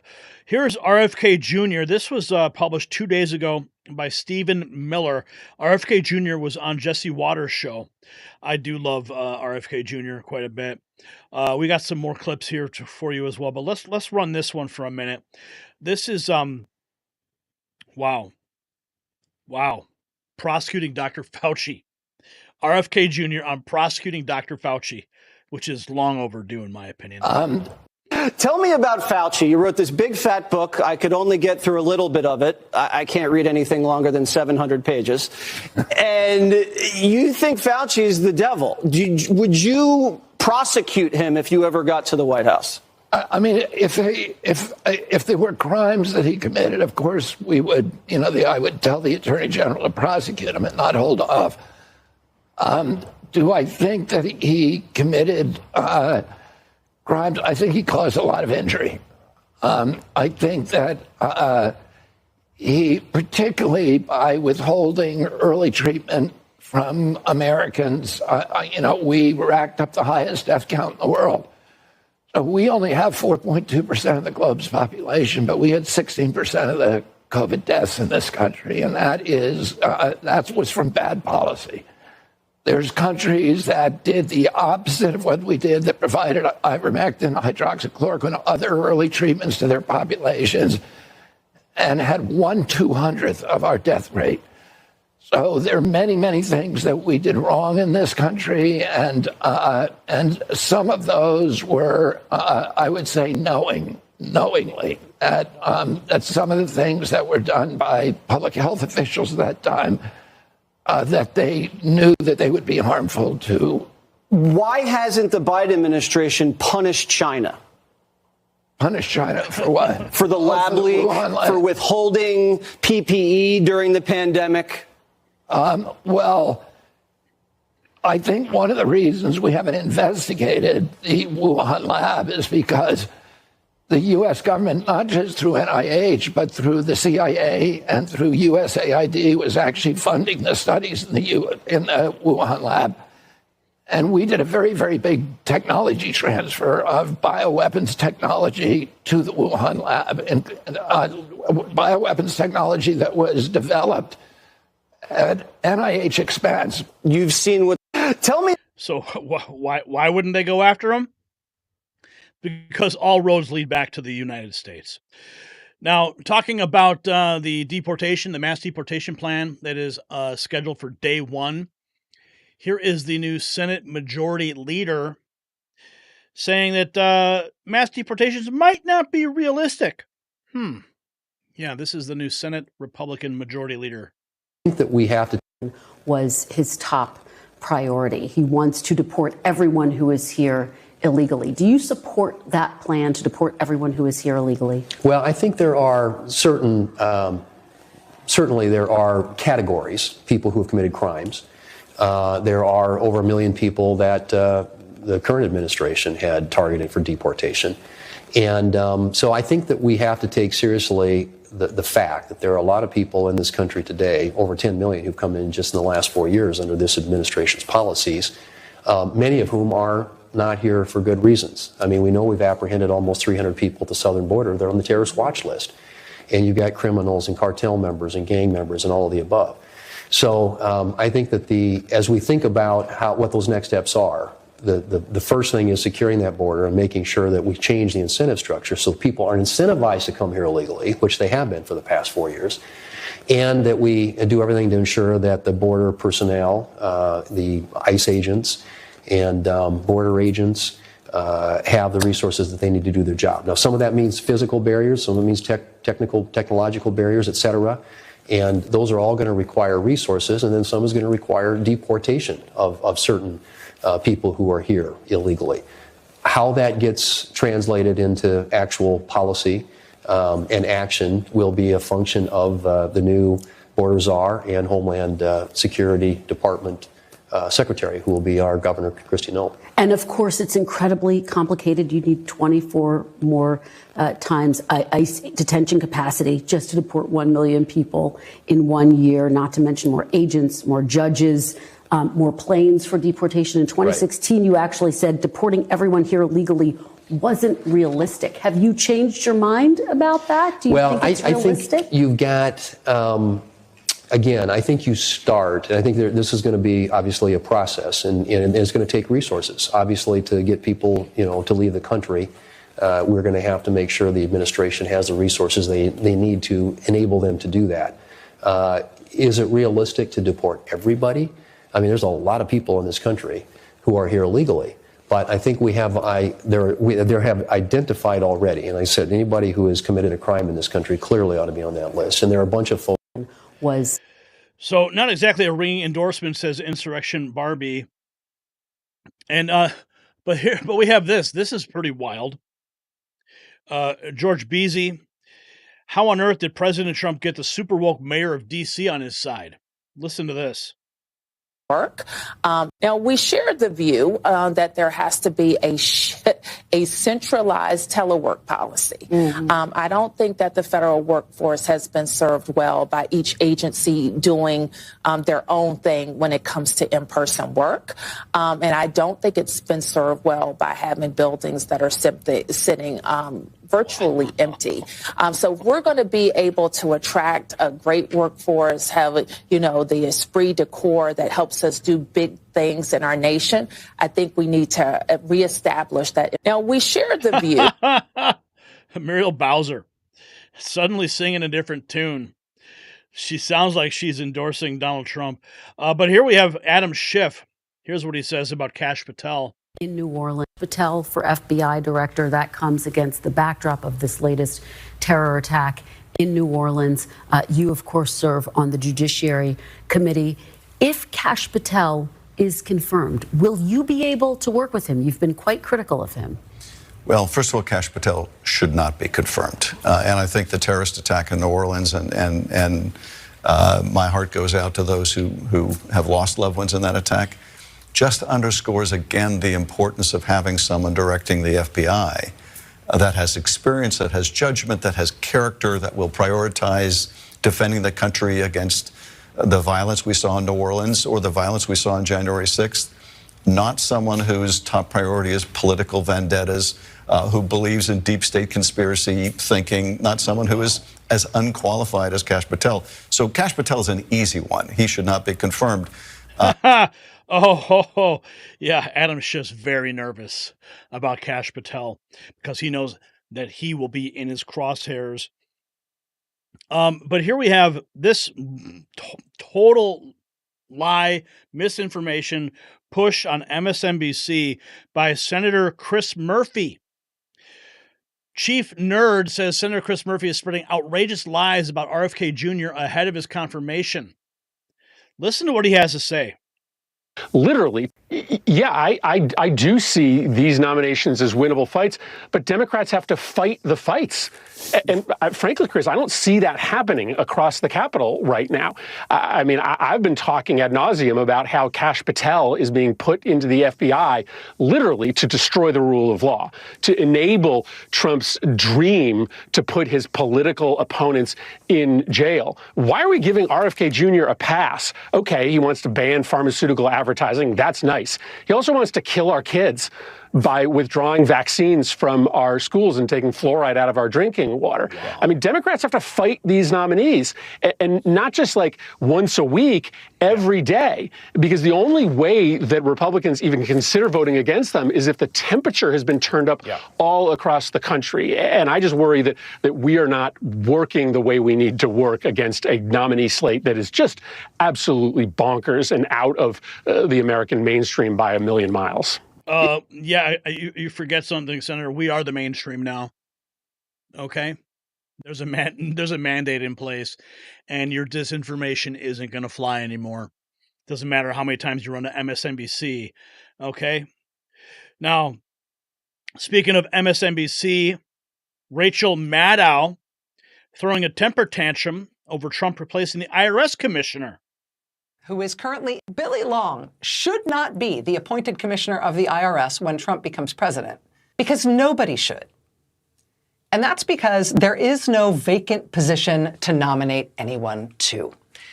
The IRS already has a commissioner who is currently in the middle of a 5-year term that doesn't end until 2027. The IRS isn't like any other government agency. It's not like, the State Department, where a new president's going to have a new foreign policy, and so he gets to nominate a new Secretary of State when he gets sworn in. The IRS isn't like that. It is just a technocratic institution that is supposed to crunch the numbers and carry out the job of collecting taxes in a technocratically efficient and sufficient way. a way that doesn't change from one administration to the next. And so the IRS is one of those agencies where the top person isn't supposed to turn over with a new president. The job has a 5-year term. It's specifically supposed to overlap into various presidents' terms because it's one. Okay, hold that thought, Rachel, because Donald Trump's talking about implementing tariffs, and there's even whispers of abolishing the IRS and the income tax altogether. So it would make sense that he would want to replace the IRS commissioner. See, that's what Rachel's not. She's not telling you all the facts here. Maybe in the next 20 seconds she'll bring it up, but I doubt it. Those jobs that really desperately needs to be independent and protected from politics. No president in modern history has ever fired the IRS chief at the start of his term just because he wanted his own guy in there. The fact that Donald Trump apparently wants and intends to do that should itself ring alarm bells. You know, I think it's funny is that she says that the IRS isn't political.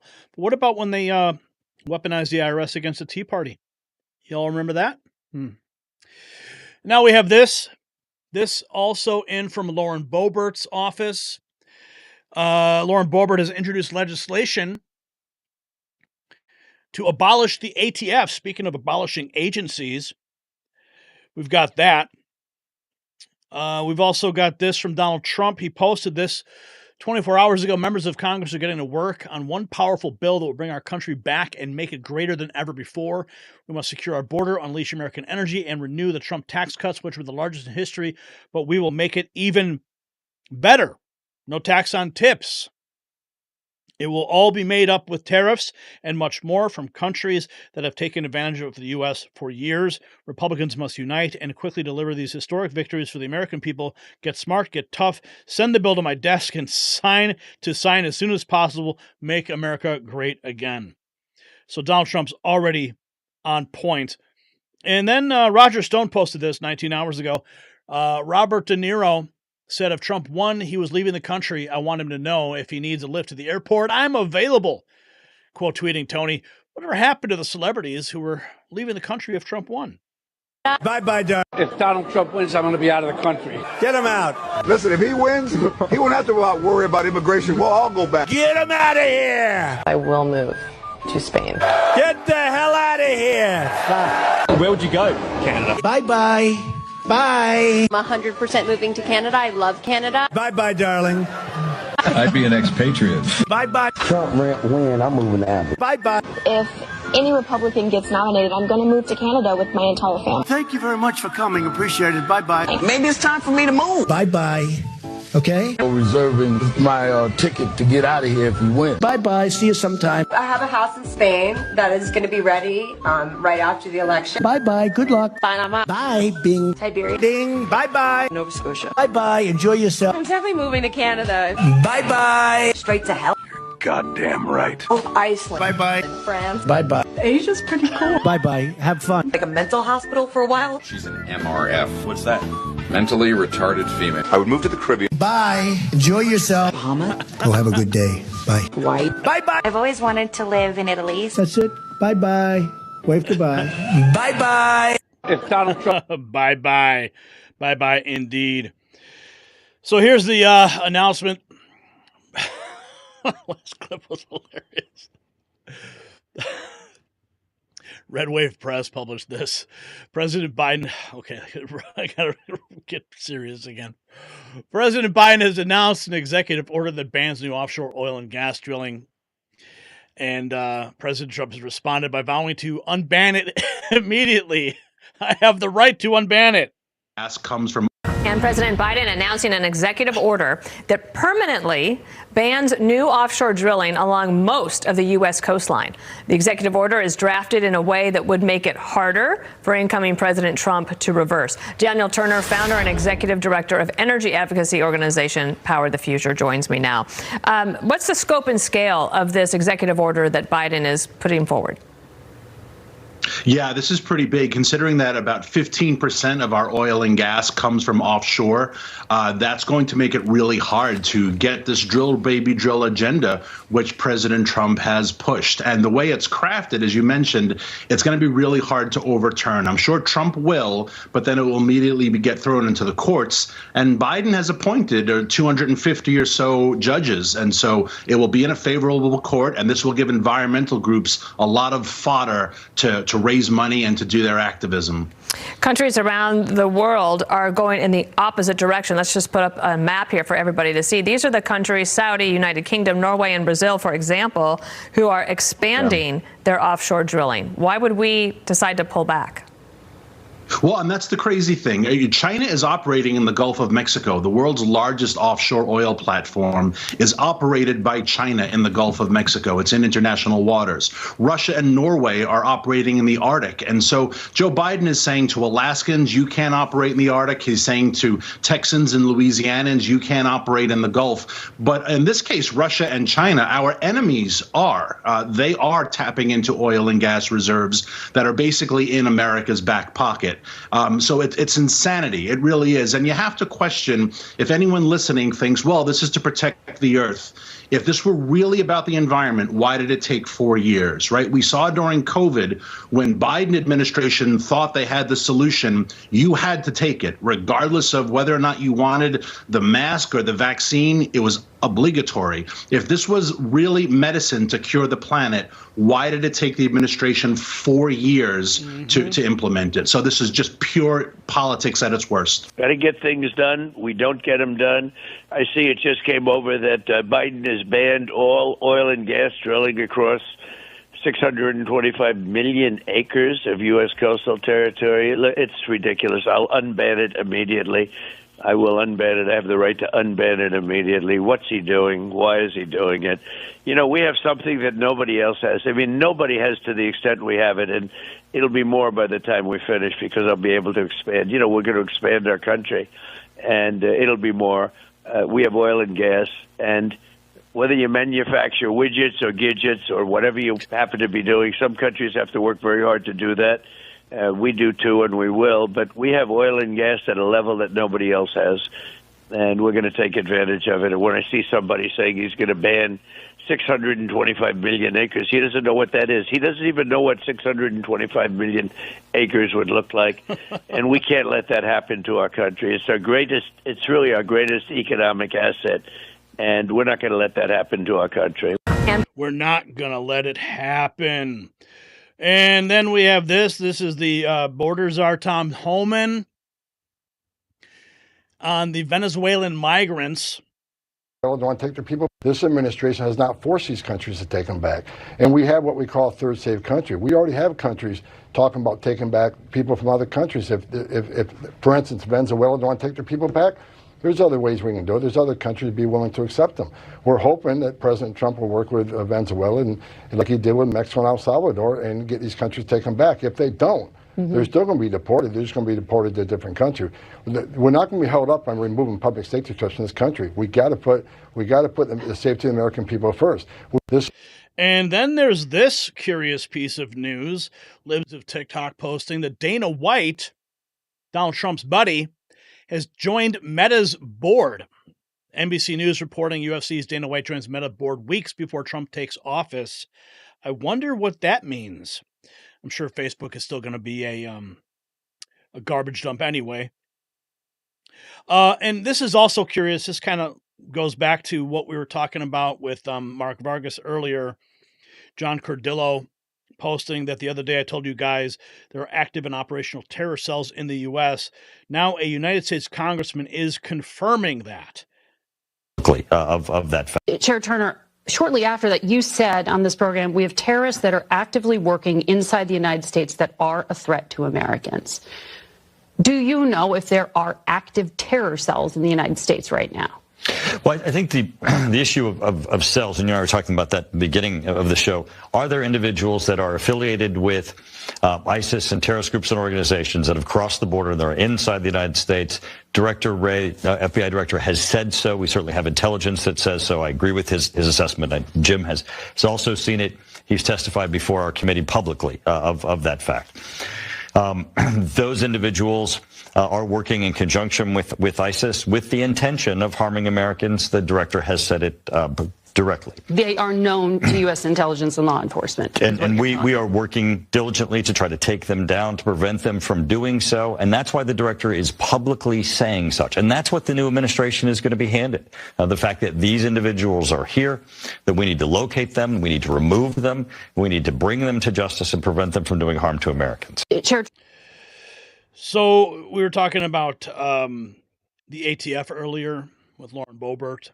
And here she is on the floor of the House talking about the legislation to abolish the ATF. What do you think? Should we abolish the ATF? Firearms. Bureaucrats don't create laws. Congress does. This rule functions like a law that Congress never passed. ATF, alcohol, tobacco, and firearms. We don't trust the ATF because of their overreaching actions, exactly like we're seeing with this rule. Instead of providing regulations that keep our communities safe, this agency has made our communities more dangerous by laundering weapons to the cartels. Operation Fast and Furious exposed the recklessness of the ATF, how little regard they have for the rule of law, and Americans have had a hard time viewing these agencies and its rules as legitimate. Gun-free zones are the most dangerous places in our country. The Second Amendment is absolute, and it's here to stay. Bureaucrats don't. So Lauren Boebert on fire on the House floor, getting ready to take aim at the ATF. Let's go back to Senator John Thune talking about Kash Patel. Are you certain that Kash Patel's priorities would be fighting crime, protecting national security, rather than settling political scores? I think that he understands what his mission would be if he is successful in getting confirmed to that position at the FBI. The FBI is an agency that I think is in need of reform and needs a good makeover, so to speak, and probably a good amount of house cleaning when it comes to just the perception the American people have of it. And these institutions that the American people need to have confidence and trust in, I think that confidence and trust is largely eroded, and there's an opportunity to fix that. I think that's what I sat down and met with him. I think he understands that's the mission.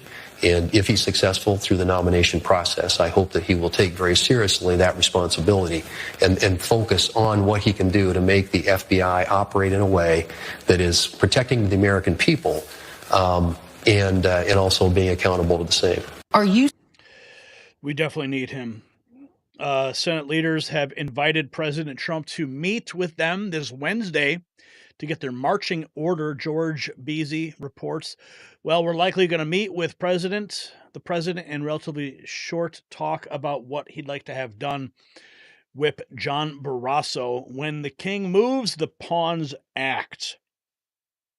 And now we're finding out that Guatemala has just received, on January 2nd, Mario Nafal reporting that 4 flights from the U.S. landed in Guatemala, deporting around 500 individuals from detention centers in Virginia, Texas, and Arizona. That's curious. Donald Trump's not even in office yet. And here we have the incoming Trump White House official, James Blair, announcing that day one of the administration will be packed with action. Trained fighting. So day one. What's on the agenda for day one, the afternoon of his inauguration? Hey, thanks for having me, Trey. Look, day one is going to be action-packed. What you will see is the president work quickly and aggressively to implement the policy that he campaigned on, especially those that can be done through executive action. So these are things like securing the border, unleashing American energy, getting wokeness out of the military and restoring it to being the world's most lethal and well-trained fighting force, getting men out of women's sports. Those are the types of things that you will see President Trump focus on in the earliest days of his administration. Let's go, baby. Bring it. Bring it. Bring it. It's all coming together. It's all coming together. And they're going to try and stop him, of course. We've got this lawfare continuing. They're going to try to label him as a felon. and they're going to keep calling him a felon for the duration of his administration. I think that's the sad part here. Hopefully Donald Trump can get some movement on his plan to block this sentencing on Friday. But, the deep state, they are doing everything they can to try to make Donald Trump's life a living hell. But we're not going to let it happen. We're going to continue to fight, fight, fight. That is in our DNA as Americans, and nothing is going to stop us. Nothing. We are going to make America great again, folks. Now, the scope of Trump's 2025 agenda is unprecedented. Mass deportations have already begun in Guatemala. Biden's drilling bans are about to be shredded, and the military is preparing for its most significant transformation in decades. And the deep state knows they can't stop what's coming, and that's why they are desperately trying to brand Trump a convicted felon. But their legal warfare is too little too late, and the real question is, how far will the establishment go to prevent Trump's America First agenda? What are they willing to sacrifice to maintain their control? Share your thoughts below. And remember to get your Mega Avengers gear at shop.nextnewsnetwork.com. Wear it proudly as we witness the rebirth of American greatness. Okay, we had a couple super chats came through here in the break. In the middle, $111. Wow. $111.97 so far. How cool. Kimberly. She says 1999, she sends in. Wow. Girl who accused Trudeau signed a $2.25 million agreement in 2019. Oh, I didn't know that. That's interesting. I have to look into that. Frosty Sprinkles says, hey, Gary. Let's see here. Hey, Gary, since our U.S. president has been certified as the winner, I'm still wondering, how is Juan Merchan going to gain for any of this, even for someone like him is willing to stain his career? Well, it's not a stain in his mind, because he is, he's fulfilling the objectives of the Trump haters on the Democrat side, or the establishment, or the deep state, whatever you want to call it. So if he's able to secure this conviction and the sentencing, then he will have won in his mind. And he will put that on his wall, that he was the only judge in American history to be able to convict a soon-to-be sitting president. So I don't think it's a stain on his career in his mind. F. Joe Biden dropping $5. I don't think we need planes for deportation. I think we need buses to the southern border, and they can walk the same way they got here. Oh, that's funny. Deborah Myers dropping $20. Thank you, Deborah. She says, I live in New York, and everywhere you look, Trump signs. I believe he won, but no voter ID required. I'm not the only one who says this. There are more in New York City, in New York. But anyway, Happy New Year to you and everyone. Thank you for all you do. Well, thank you, Deborah, for that. And Deborah Myers, wow, she just gifted a whole bunch of memberships. Wow, she gifted 5 memberships just a couple minutes ago. Thank you, Deborah. Wow, beautiful. Frosty Sprinkles is now a member. Richard Tatership, Kevin Bodman, Lynn Sage, Bass Girl, all now members because of Deborah Myers. Thank you, Deborah. Just dropping it. 7 new members today so far. Okay, let's get into our next topic. The Kamala conspiracy. Oh boy. Here we go. Yeah. They were deep in the conspiracy today. Oh man, wait till you see some of these clips. And I'm going to warn you, there is some language in here, so just kind of be aware of that, okay? Because these people are triggered. Okay.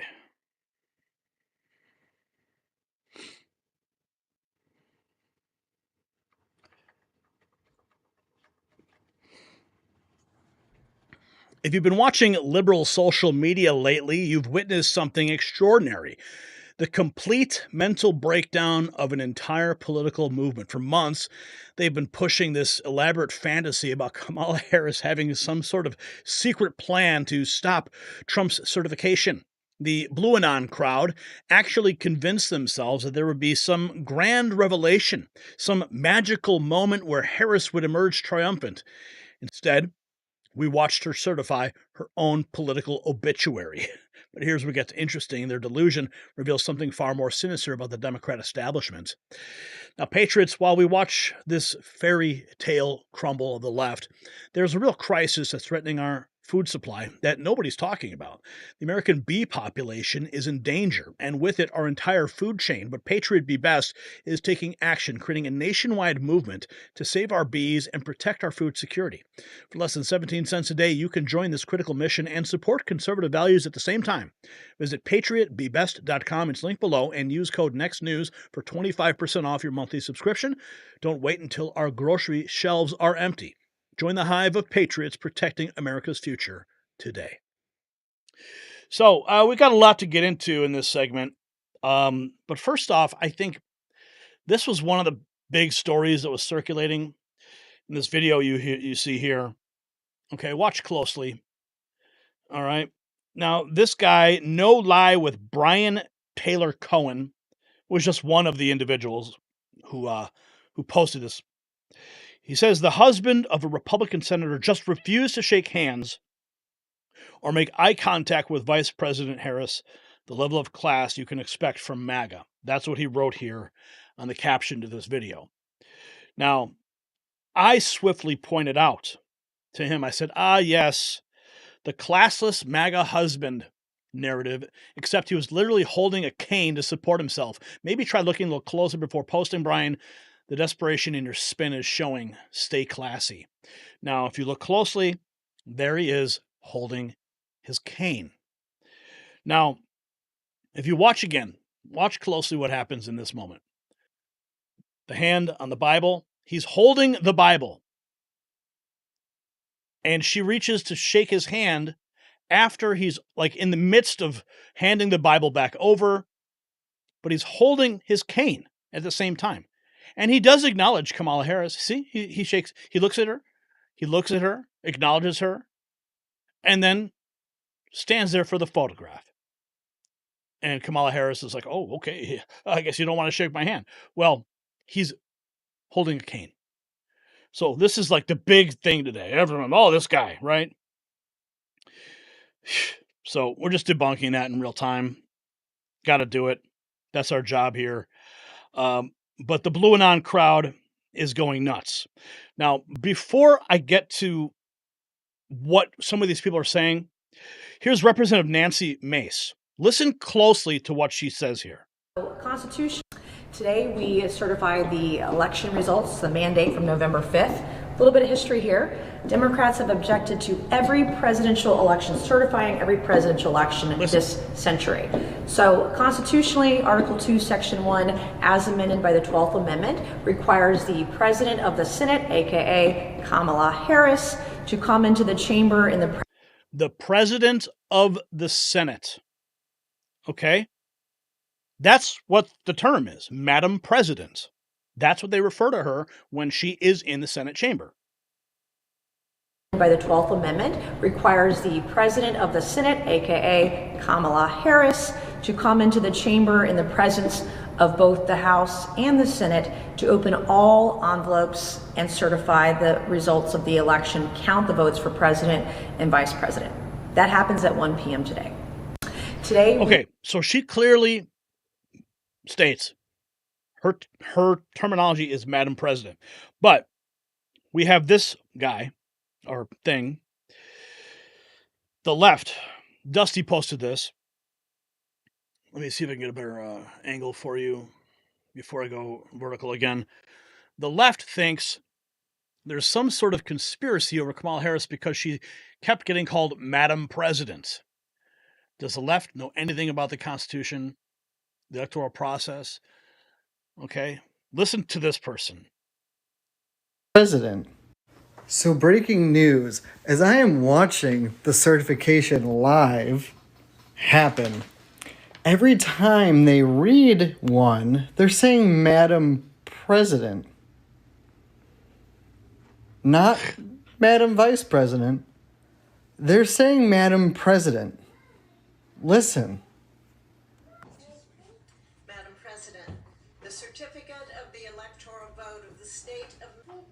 President, the certificate of the electoral votes of the state of Missouri. I know audio's no good. Why are they saying Madam President?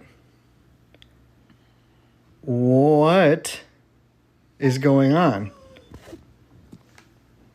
That's interesting, isn't it? Did Joe step down and we didn't know? What is going on? This is very intriguing, isn't it? Anyway, we'll check back soon. Yeah, clearly they have no idea what that means. This century. So constitutionally, Article 2, Section 1, as amended by the 12th Amendment, requires the President of the Senate, aka Kamala Harris, to come into the chamber in the There. The President of the Senate. Okay, so we put that to bed. But there are other people that take this to a whole new level. According to Blue Anon, Kamala will still be president. Liberals are really triggered today. I wonder why. I guess that Blue Anon lied to them, made them believe that Kamala had something up her sleeve in order to deny the certification. And here is Kamala talking about what her sacred obligation is. The peaceful transfer of power is one of the most fundamental principles of American democracy. As much as any other principle, it is what distinguishes our system of government from monarchy or tyranny. Today at the United States Capitol, I will perform my constitutional duty as Vice President of the United States to certify the results of the 2024 election. This duty... Okay, so she's clearly stating she has a constitutional obligation to fulfill the role, but, those on the left believe some crazy conspiracy that she will certify the election, but it's important to remember that things have to play out this way in order for her to be inaugurated later this month. They actually believe this. Alone to stand. Come on, y'all should already know what I'm going to say. I told you she's going to certify the thing. That's not the play. Remember those documents, those changes? Remember we said that role of certification is ministerial, meaning it's not up to her and her alone to stand in the way.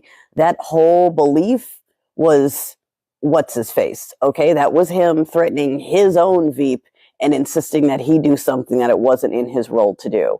And for whatever reason, some of y'all over here thought that was a viable option, that she alone was going to stand and be the one to stop it. And we keep saying it can't be that. It literally can't be that, for the same reason that a lot of y'all are refusing to say the things out loud that we've been saying. Because as soon as you do, as soon as she does, then she's the problem. She is crazy. She's this, she's that. You understand? So that we knew she was going to certify whatever they come out with. Okay? That's not a surprise. Not a surprise. Not a surprise. Oh, and then we have this one here. Eric Doherty posting, "It doesn't make any sense.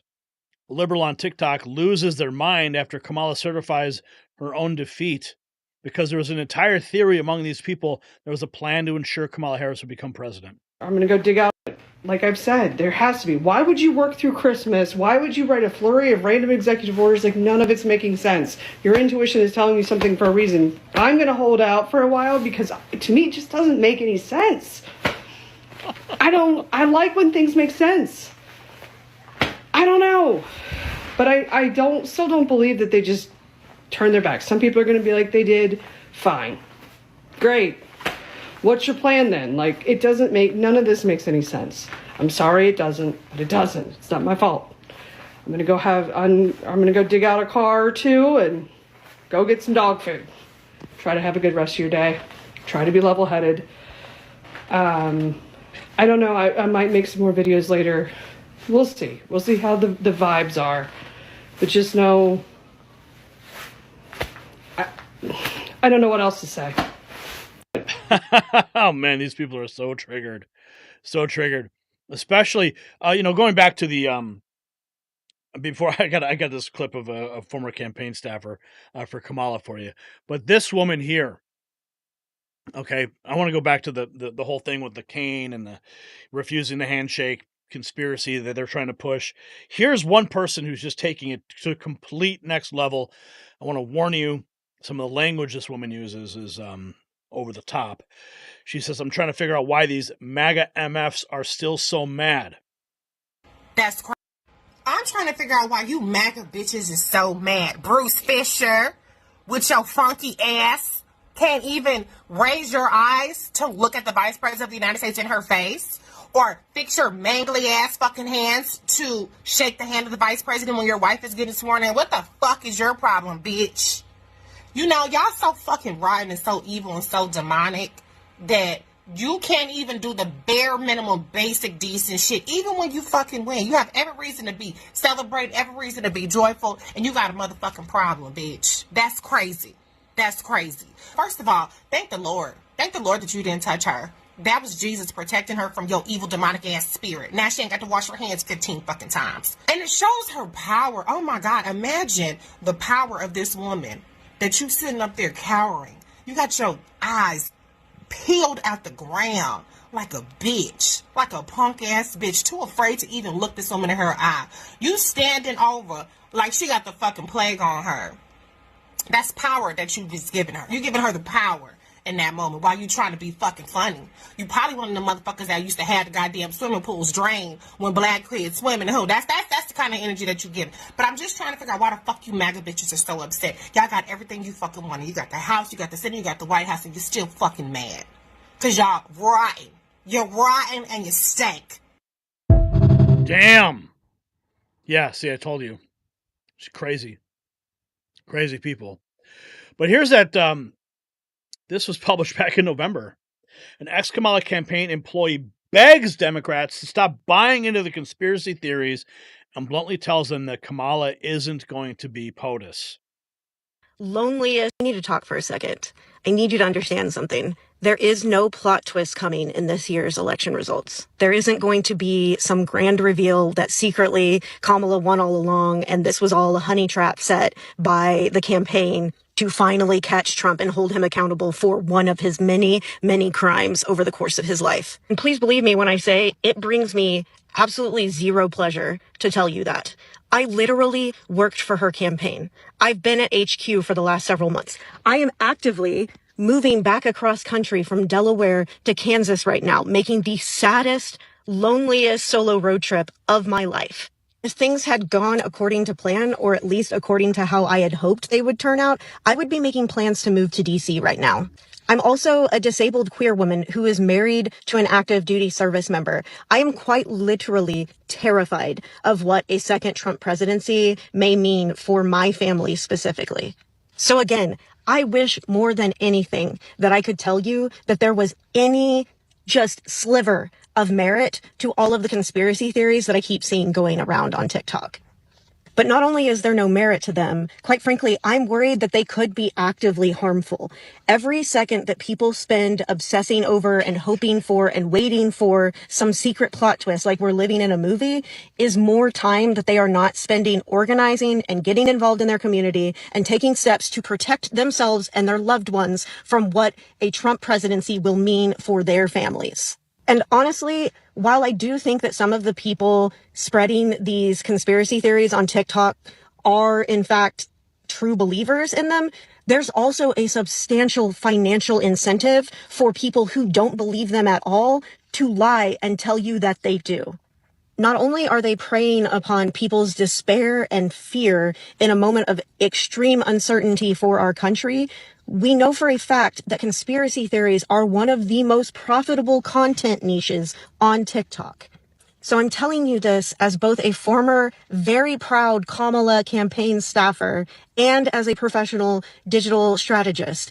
There is no plot twist coming, and you need to stop trusting the people who tell you that there is. I need to talk for a second. I need you to... Apparently the rest of them didn't get the memo. And they are all in meltdown mode today because Kamala just certified her own demise. They can't quite figure it out.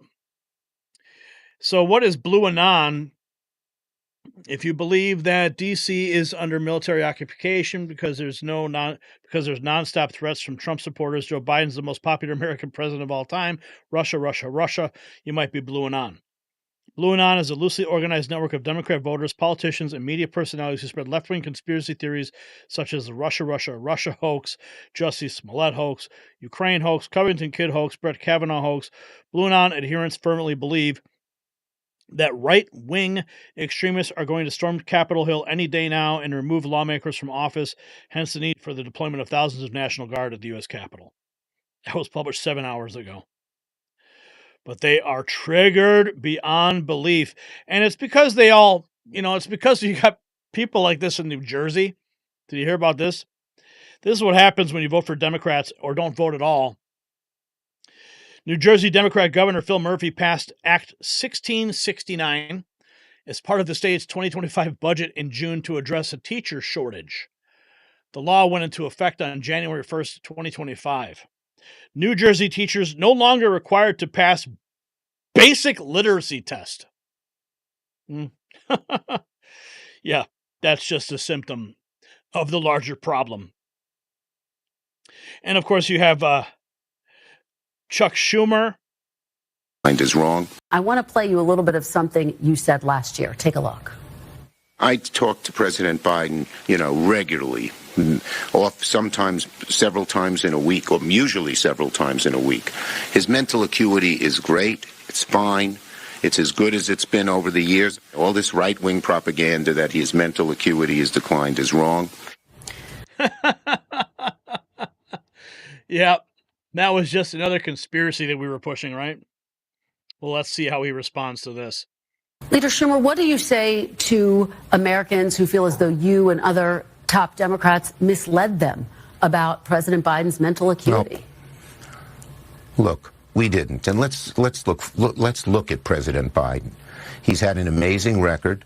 The legislation we passed, one of the most significant groups of legislation since since Lyndon Johnson's Great Society, putting in 235 judges, a record, and he's a patriot. He's a great guy.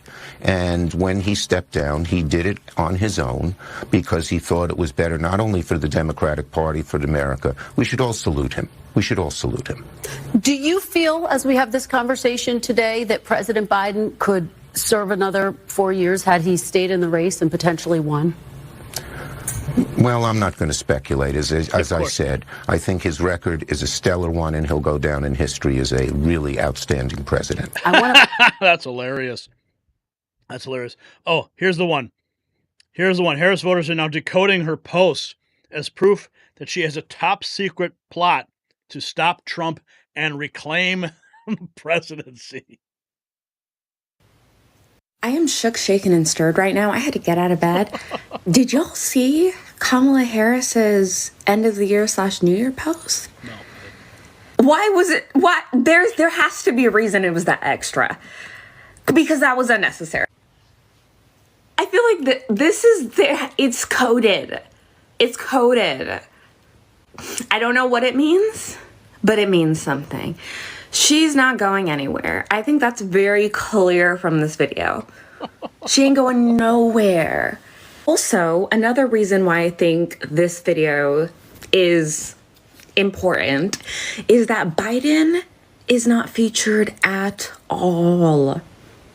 Not even one frame. Crack the code.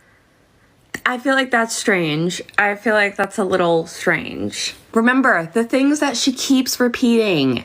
We are not going to throw up our hands. We're going to roll up our sleeves. It's time to get to work. I am shook, shaken. Cope harder, honey. Cope harder. Oh, man. Oh, wow. Yeah, that's what we're dealing with, folks. It is in full swing. So what we have witnessed today isn't just the end of Kamala Harris' delusions of grandeur. It was the complete exposure of the left's desperate attempt to cling to power. They created an entire alternate reality where Harris would somehow emerge as their savior. Instead, she couldn't even maintain her composure while certifying Trump's victory. The liberal meltdown is both hilarious and deeply revealing. So here's what we need to ask ourselves. How did millions of Americans fall for such an obvious fantasy? What does this tell us about the state of our opposition? Share your thoughts below. And while the left cries over their shattered dreams, grab your MAG Avengers merch at shop.nextnewsnetwork.com because victory deserves to be celebrated in style. All right. Oh, man. Oh, my friends, what are you guys saying? Let's go to the chat room. FPS Sunny, I need much news now. Just in case, thanks, Gary. Ruby says Kamala committed treason. S ain't 13. It means we need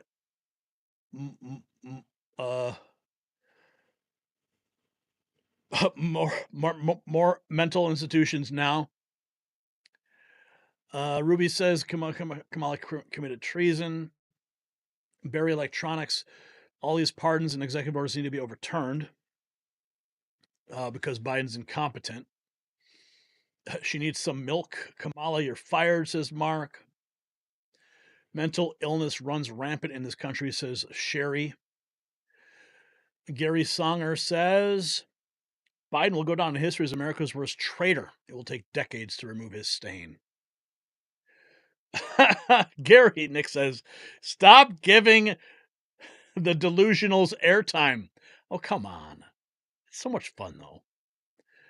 The victim mentality, cognitive dissonance. Yeah, that's what it is. Thanks for the laugh. That's why we're here.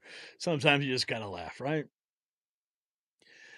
Okay, let's see. No, I didn't see the 3 secret votes. And we got a super chat from R. Boyd. What are you saying, R. Boyd? What are you saying? $5. Thank you. Meme them till they cry, then make memes of them crying. We are at that point. We certainly are. Okay. Let's get to this story here. This is big news. Let's see here.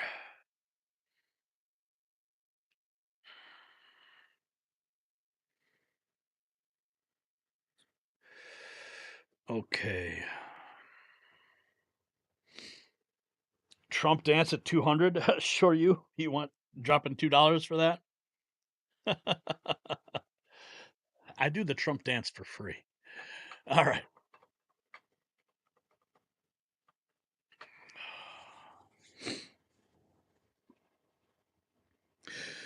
Patriots, the timing couldn't be more suspicious. Just 14 days before Trump's inauguration, suddenly we have our first U.S. death from a mysteriously mutated bird flu strain. Does this sound familiar? Because it should.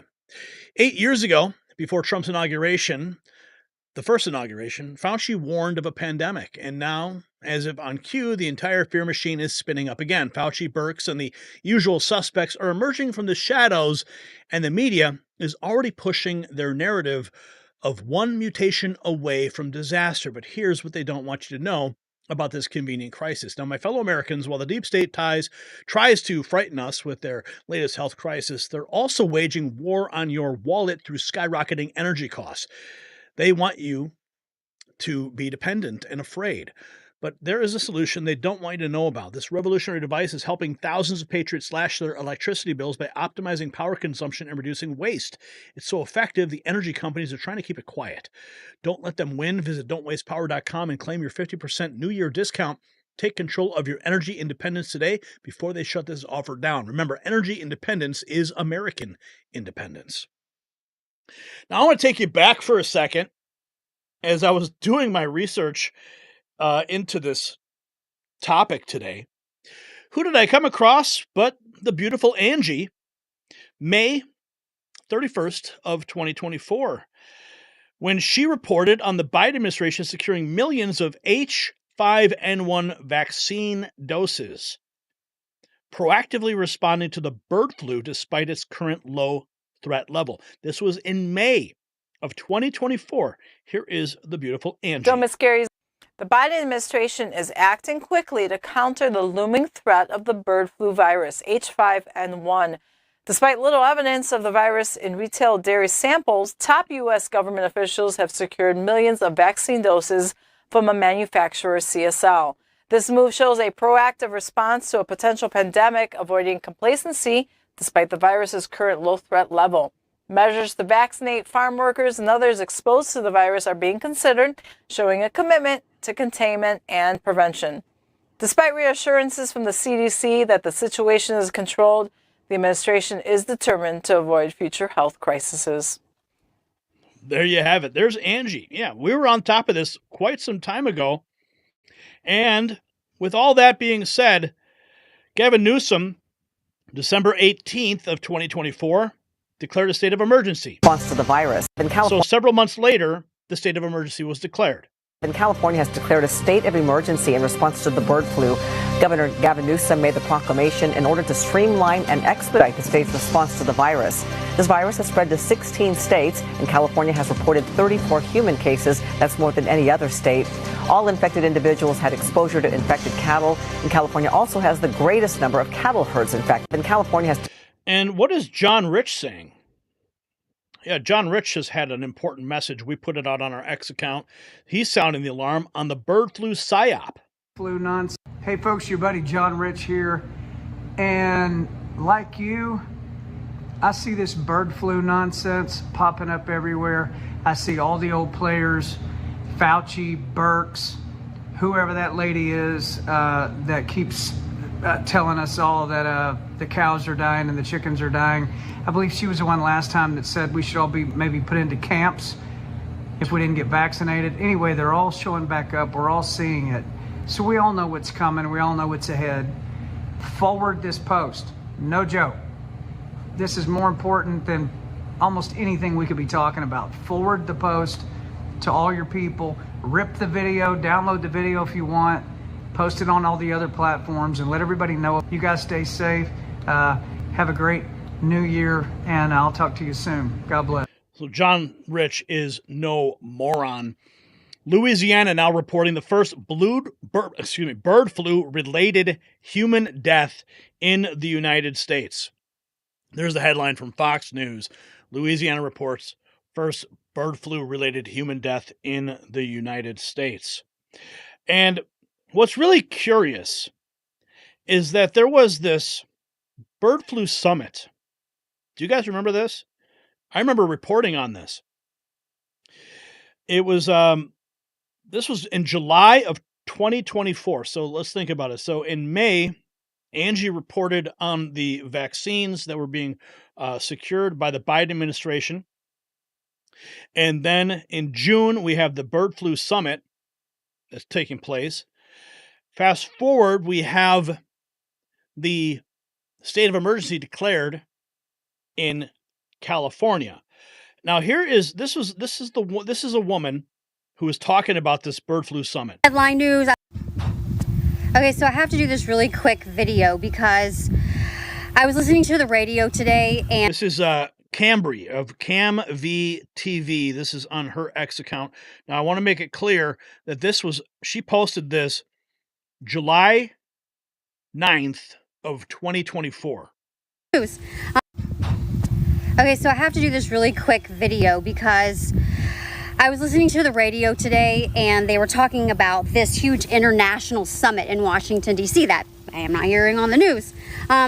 I love headline news. I love headline podcasts, but everyone does them, and I'm not interested in them because I don't want to be like everybody else. I'm kind of nerd when it comes to politics. I like policy and stuff like that. But there's an international bird flu summit that's taking place, and all these folks about pandemics are coming together to talk about how to be prepared about the massive bird flu that could possibly start happening in 2 weeks. How to be prepared in birds and cattle and pets and people. And everything is online, breakout sessions, what they're talking about. Media's not talking about this. No one's talking about this. Everyone's coming to Washington, D.C. October 2nd for this huge bird flu summit. They start discussing at this summit control functions, civil unrest, how to manage civil unrest. The breakout sessions are absolutely insane in here. So she's pointing out that summit was in October of last year. implementing isolation measures in correctional facilities, controlling social unrest and public disorder. These are things that they're going to be talking about. Not only that, first responders, fire departments, they have keynote presenters. Everything is online. You can see the whole weekend. Nothing conspiratorial. I could post this and it may not go far considering all algorithms are changing now. But there's a lot of stuff that is going on in October. They're talking about hospital emergency services, preparing people for possibly another pandemic. And people have to be prepared and they have to know what is going on because no one's talking about it. And when I hear something like this, the first thing I can do is get to the airwaves because I'm wondering, what are they doing? I have these guys behind me that I take care of 24/7 that I adore. And what's going to happen? And no one's talking about it. Are they preparing something? Because of what it sounded like that I heard today on talk radio was it could start in 2 weeks. This was FM radio, not AM radio, not anything. 2 weeks. And it's all online. October 2nd, the Bird Flu Summit International. They're coming from all over and it's right here. Everyone needs to start asking questions. And they need to start looking at this right before the election. Go flipping figure, y'all. But so are you guys following me here? Are you following this timeline? Because what happened? That was in October when that summit occurred. And in December, the state of emergency was declared. And then just one day ago, Dr. Anish Jha says the bird flu, this is on ABC this week. One day ago, Dr. Anish Jha says the bird flu is a virus we've been tracking for years, if not decades. Vaccines, tests. And I'm joined now by Dr. Ashish Jha, the Dean of the Brown University School of Public Health, also former COVID response coordinator in the Biden White House. Welcome back. Good to see you again, Dr. Jha. So what's your take on where things stand with the bird flu right now? Yeah, so first and foremost, I think what's important for Americans to understand is that this is not COVID. When COVID arrived on our shores about 5 years ago, we didn't know anything about the virus. We didn't know how it spread. We didn't have any treatments, vaccines, tests. That's very different. This is a type of influenza. We do have testing capabilities for it. We have treatments, and we have some vaccines. We need more. So we start off in a different place. This is a virus we have been tracking for years, if not decades. My view is we are seeing the virus evolve. Now we're seeing some people get very seriously ill. It is now time for new actions. I was pleased to see the Biden administration doing more. I think we need to continue that effort. We need to do even more in the upcoming weeks and months. But if we do those things, treatments, vaccines, testing, I think we can keep our arms around What have we learned from the cases that have been detected so far? Well, so majority of them have been mild, but they have been in farm workers and dairy farm workers who've gotten exposed directly. But the last couple of cases, a Louisiana case that was mentioned, there's a teenager in British Columbia who got very, very seriously ill. He had no underlying medical conditions. What we're learning is that the virus is continuing to evolve. And what we're learning is that the virus can cause really serious illness. And so that's what we have to prepare for. And the dangers, of course, it just takes one mutation to create the possibility of human-to-human transmission. That is the thing that we're all going to pay very close attention to. We haven't seen it yet, but just because we haven't seen it yet doesn't mean it can't happen. And we have to assume that it might very well happen somewhere down the road, and we have to prepare for it, and we have to act with that as a potential possibility. So the top priority right now, doing a lot more testing? Doing a lot more testing. I think that's number one. Number two, in my mind, is making sure, right now we have between 5 and 10 million vaccine doses in the country in a national stockpile. Obviously not going to be enough. Not going to be enough just to cover healthcare workers and dairy workers, but we need a lot more of that. So we need new investments in a new generation of vaccines so that if it gets to human transmission, if it starts causing more serious illness, we are ready and we can protect people. How about treatment? There are 2 treatments that we think work for this. We have a stockpile of one of them. I think we should be making investments in making sure that we have plenty of both. Oh, is that right? Now, I'm going to play this guy again. Remember? He says that we have some big picture stuff coming down the pipe starting January 21st. Dr. Peter Hotez, remember what he said this? Here's the reason why we need to care about this stuff, Nicole, is that we have some big picture stuff coming down the pike starting on January 21st. Mr. Bloomberg mentioned H5N1. That I'm really worried about. It's all over wild birds on the western part of the United States and going up in the north. It's getting into the poultry. We're seeing sporadic human cases, no human-to-human transmission yet, but that could happen. It's in the cattle. It's in the milk. And that's just the beginning. We have another major coronavirus likely brewing in Asia. We've had SARS in 2002, SARS-2, COVID-19 in 2019. And we know these viruses are jumping from bats to people thousands of times a year. But there's still more. We know that we have a big problem with mosquito-transmitted viruses all along the Gulf Coast, where I am here in Texas. So we're expecting dengue and possibly Zika virus coming back, or a Puche virus, maybe even yellow fever. And there's more. Then we have all this sharp rise in vaccine-preventable diseases going up because of, in part, the anti-vaccine activism that's so prominent right now. We have a five-fold rise in pertussis cases, whooping cough over the last year, 15 measles outbreaks this year. We've got polio that's been in the wastewater in New York State. All that's going to come crashing down on January 21st on the Trump administration. We need a really, really good team to be able to handle this. It's all going to come crashing down on the Trump administration. And I found this one. This video was posted December 19th of last year, 2024. Ryan Boucher ignited a controversy about gain-of-function research in 2012 after he generated an airborne strain of a 60% lethal bird flu. And researchers took bird flu and manipulated it to make it easier to transmit between humans. Fauci was drawn into a scandal with a scientist named Ron Fouchier, who used gain-of-function to make bird flu airborne in mammals. This had never been done before. We already did everything we can to protect the virus from getting out of our facilities, and well, I will leave it with that for now. You have said to me in a phone interview that this was, quote, the doomsday virus. There was an accident and could have infected humans. I think that what we need to make sure is that we don't mix apples and oranges. People have mixed opinions, but if it had leaked, the virus could have killed like 20 to 50% of the world's population. People playing God, man. People with God complexes. But instead of being punished for doing this work and putting the entire world's population at risk by doing this work, they were celebrated. Researchers took... Yeah. And then, of course, we have this. We've already seen this year that there have been... Dr. Lena Wen. We've played this before, but it's important that we continue to keep this in front of our mind. This year that there have been a number of mammalian species close to humans that now have bird flu outbreaks. We have outbreaks in poultry in all 50 states. 16 states have outbreaks in cattle. In California, in the last 30 days, there have been more than 300 herds that tested positive. And now we have 66 cases of bird flu in humans. And this is almost certainly a significant undercount because we have not been doing nearly enough testing. So we really don't know the extent of bird flu that's out there in We don't know. And here's Dr. Birx. But it sounds like it doesn't.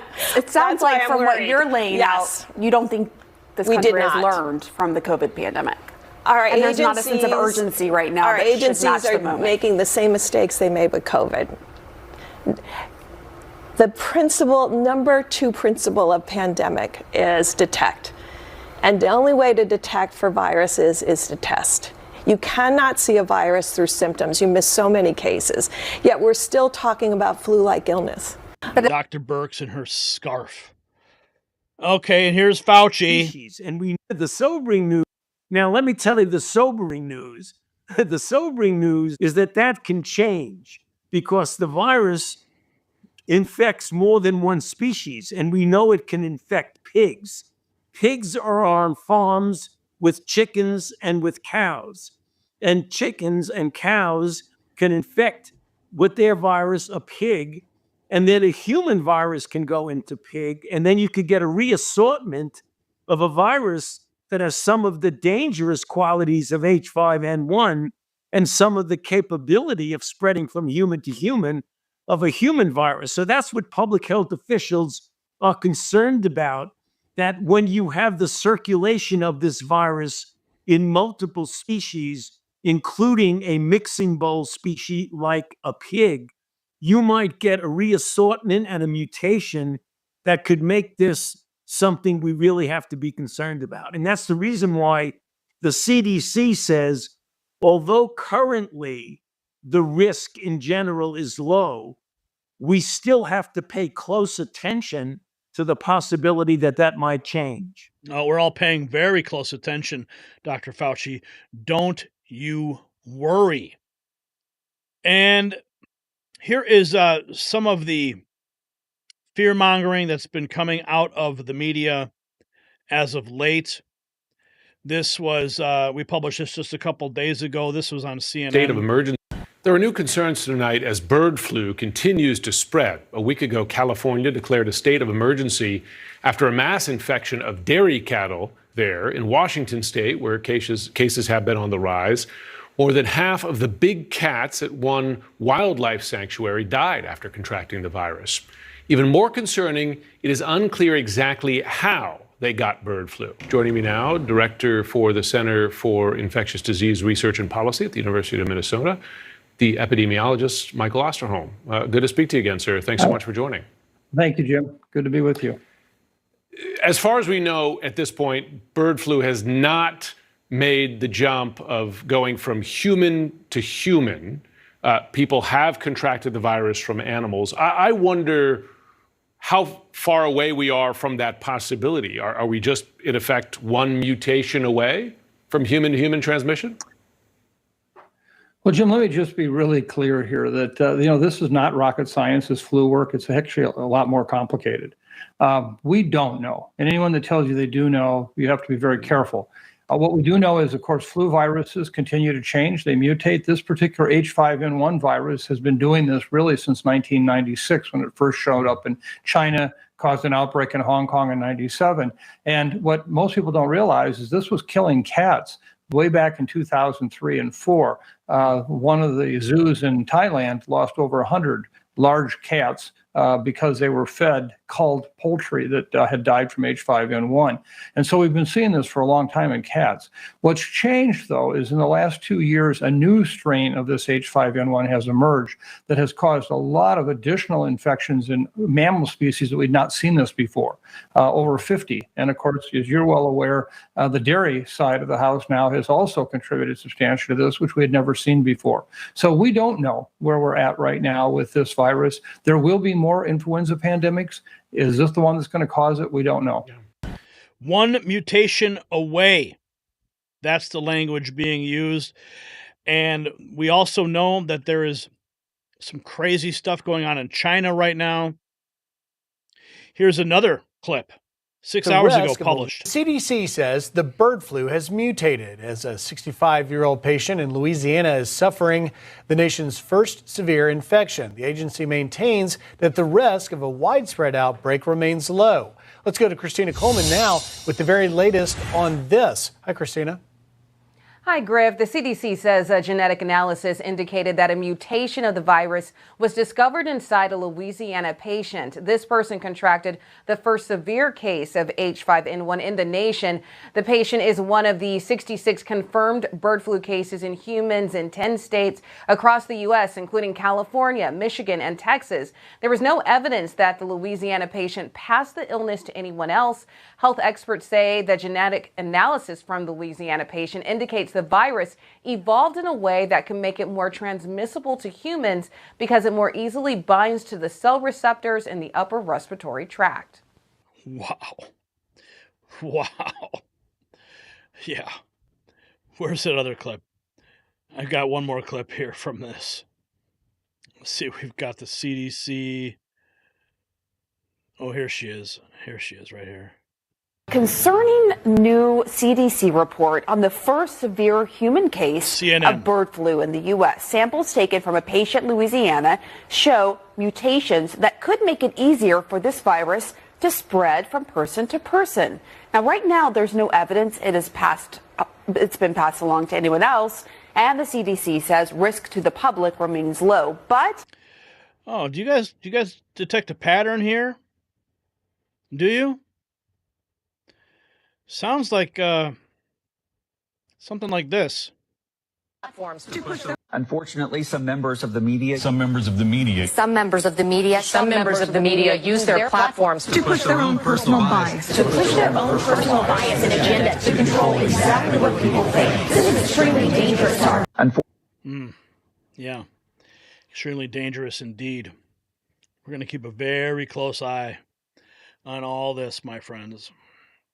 This is not the last of it, as Louisiana now reports the first human death from H5N1 bird flu in the United States. So the parallels are impossible to ignore.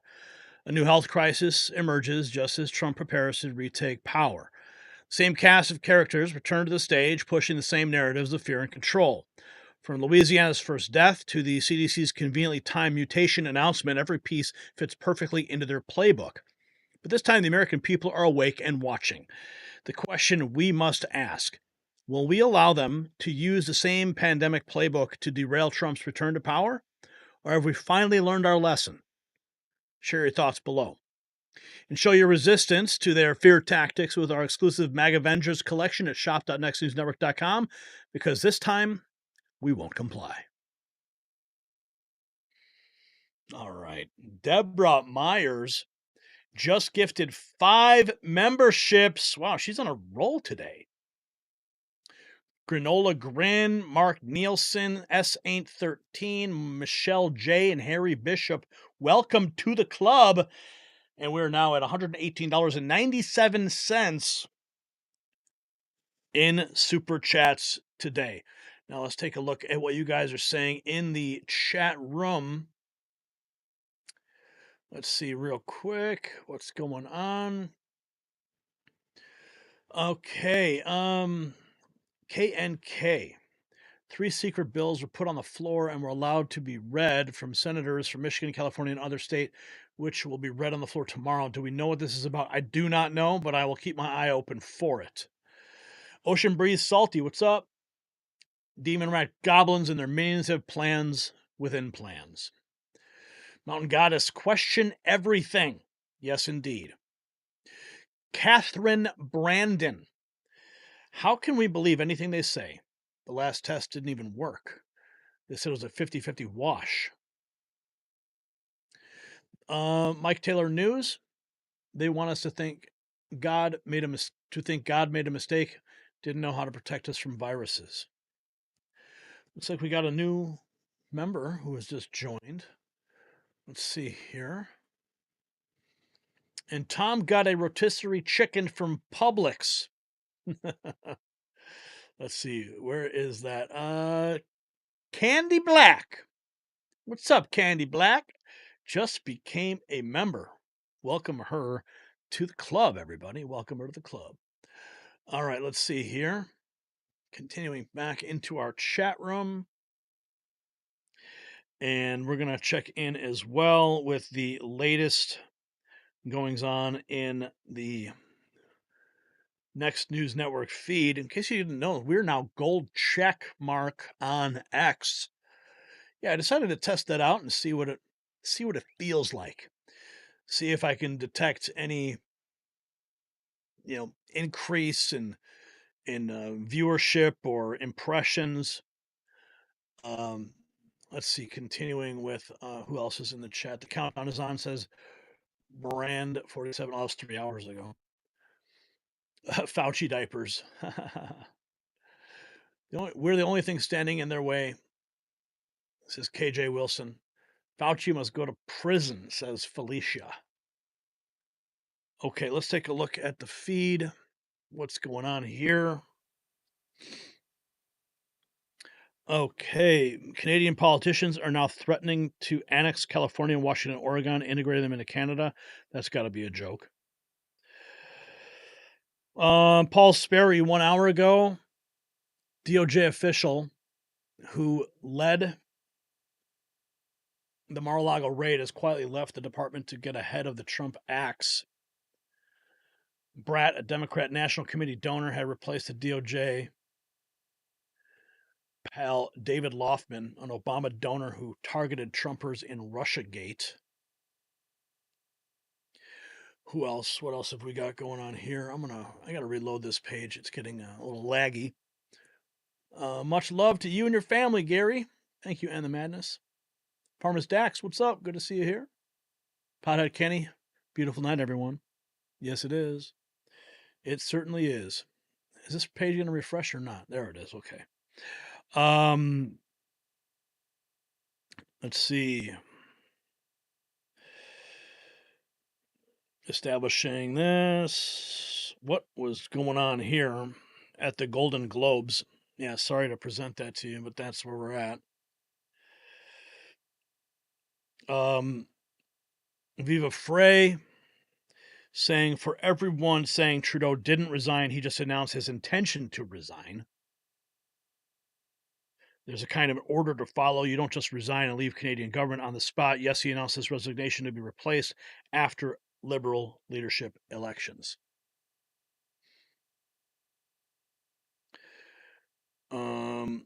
Two residents and officials say rebels have seized 2 key towns in eastern Congo. Chip Roy 3 minutes ago. What is he saying here? You would have Beltway Congress critters clutching pearls and sounding alarm if we cut to Obama budget 2025 projections from 10 years ago. I'm not sure what he's talking about there. Oh, and the drama continues with that whole he rejected Kamala Harris handshake. David Schaefer, he's holding the Bible in one hand and holding himself up with a cane in the other. The only thing trashy here is Kamala rolling her eyes and smirking. Yeah. NVIDIA has introduced Cosmos, a World Foundation model created to understand the physical world. Okay.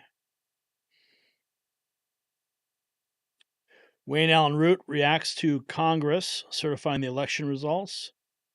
Elon Musk making a lot of noise over there, forcing them in Britain to take action against these mobs.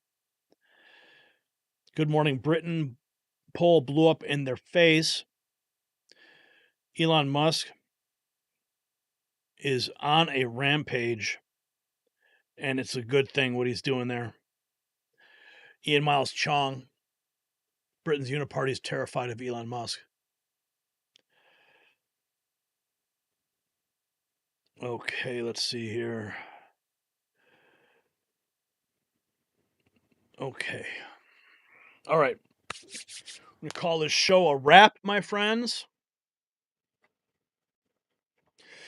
So, ladies and gentlemen, what we've covered tonight isn't just news, it's history unfolding before our eyes, from Kamala Harris certifying her own defeat to Trudeau's stunning resignation, from Trump's bold vision for 2025 to the deep state's desperate attempt to derail his return with convenient health crises.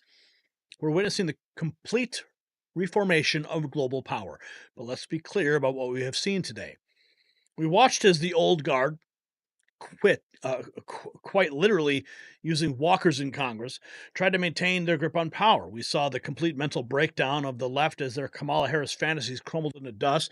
We witnessed Justin Trudeau's hasty exit as Trump's vision for a new North American alliance takes shape. And now, right on cue, they're trying to spin up another pandemic panic. Every single one of your super chats and Rumble rants tonight has helped us piece together this bigger picture. Special thanks to everyone for your insight and connection. Your engagement makes this show what it is. But my friends, we need your help to keep this truth machine running. The powers that be would love nothing more than to silence voices like ours, and that's why your support is crucial. Visit the donation links in the description, whether it's through GiveSendGo or PayPal. Every contribution helps us maintain our independence and keep bringing you the stories they don't want you to hear. And speaking of support, our new merch shop at shop.nextnewsnetwork.com is absolutely exploding with orders for our exclusive MAGA Avengers collection. We're proudly patriots. Show the world you stand with truth. As we close tonight, remember, there's 14 days, Donald Trump returns to the White House. The deep state's in panic mode, throwing everything they have at him: legal warfare, bird flu fears, you name it. But this time, they're facing an awakened America. An America that sees through their lies. An America that's ready for real change. So tell a friend about the Next News Network. Share our content. Join our channel memberships for exclusive perks and behind-the-scenes access. The more we grow, the harder it becomes for them to ignore us. To all of our Super Chat and Rumble Rant supporters tonight, you're the backbone of the operation. And to our loyal viewers worldwide, your dedication to truth is what keeps us going. And to those who just discovered us tonight, welcome to the revolution. This is the Raw Feed, and we'll see you tomorrow night as we continue counting down to Trump's triumphant return. Stay vigilant, Patriots, because the storm is here.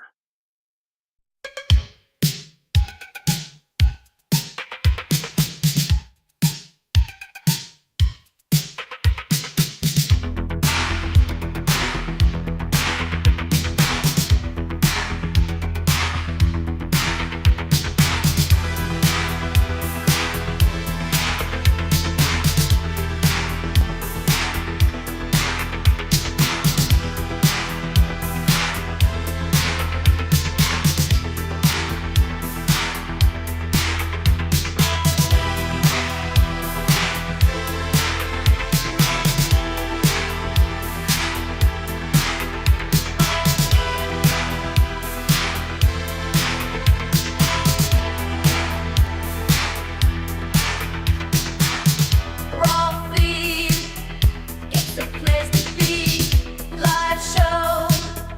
Come along.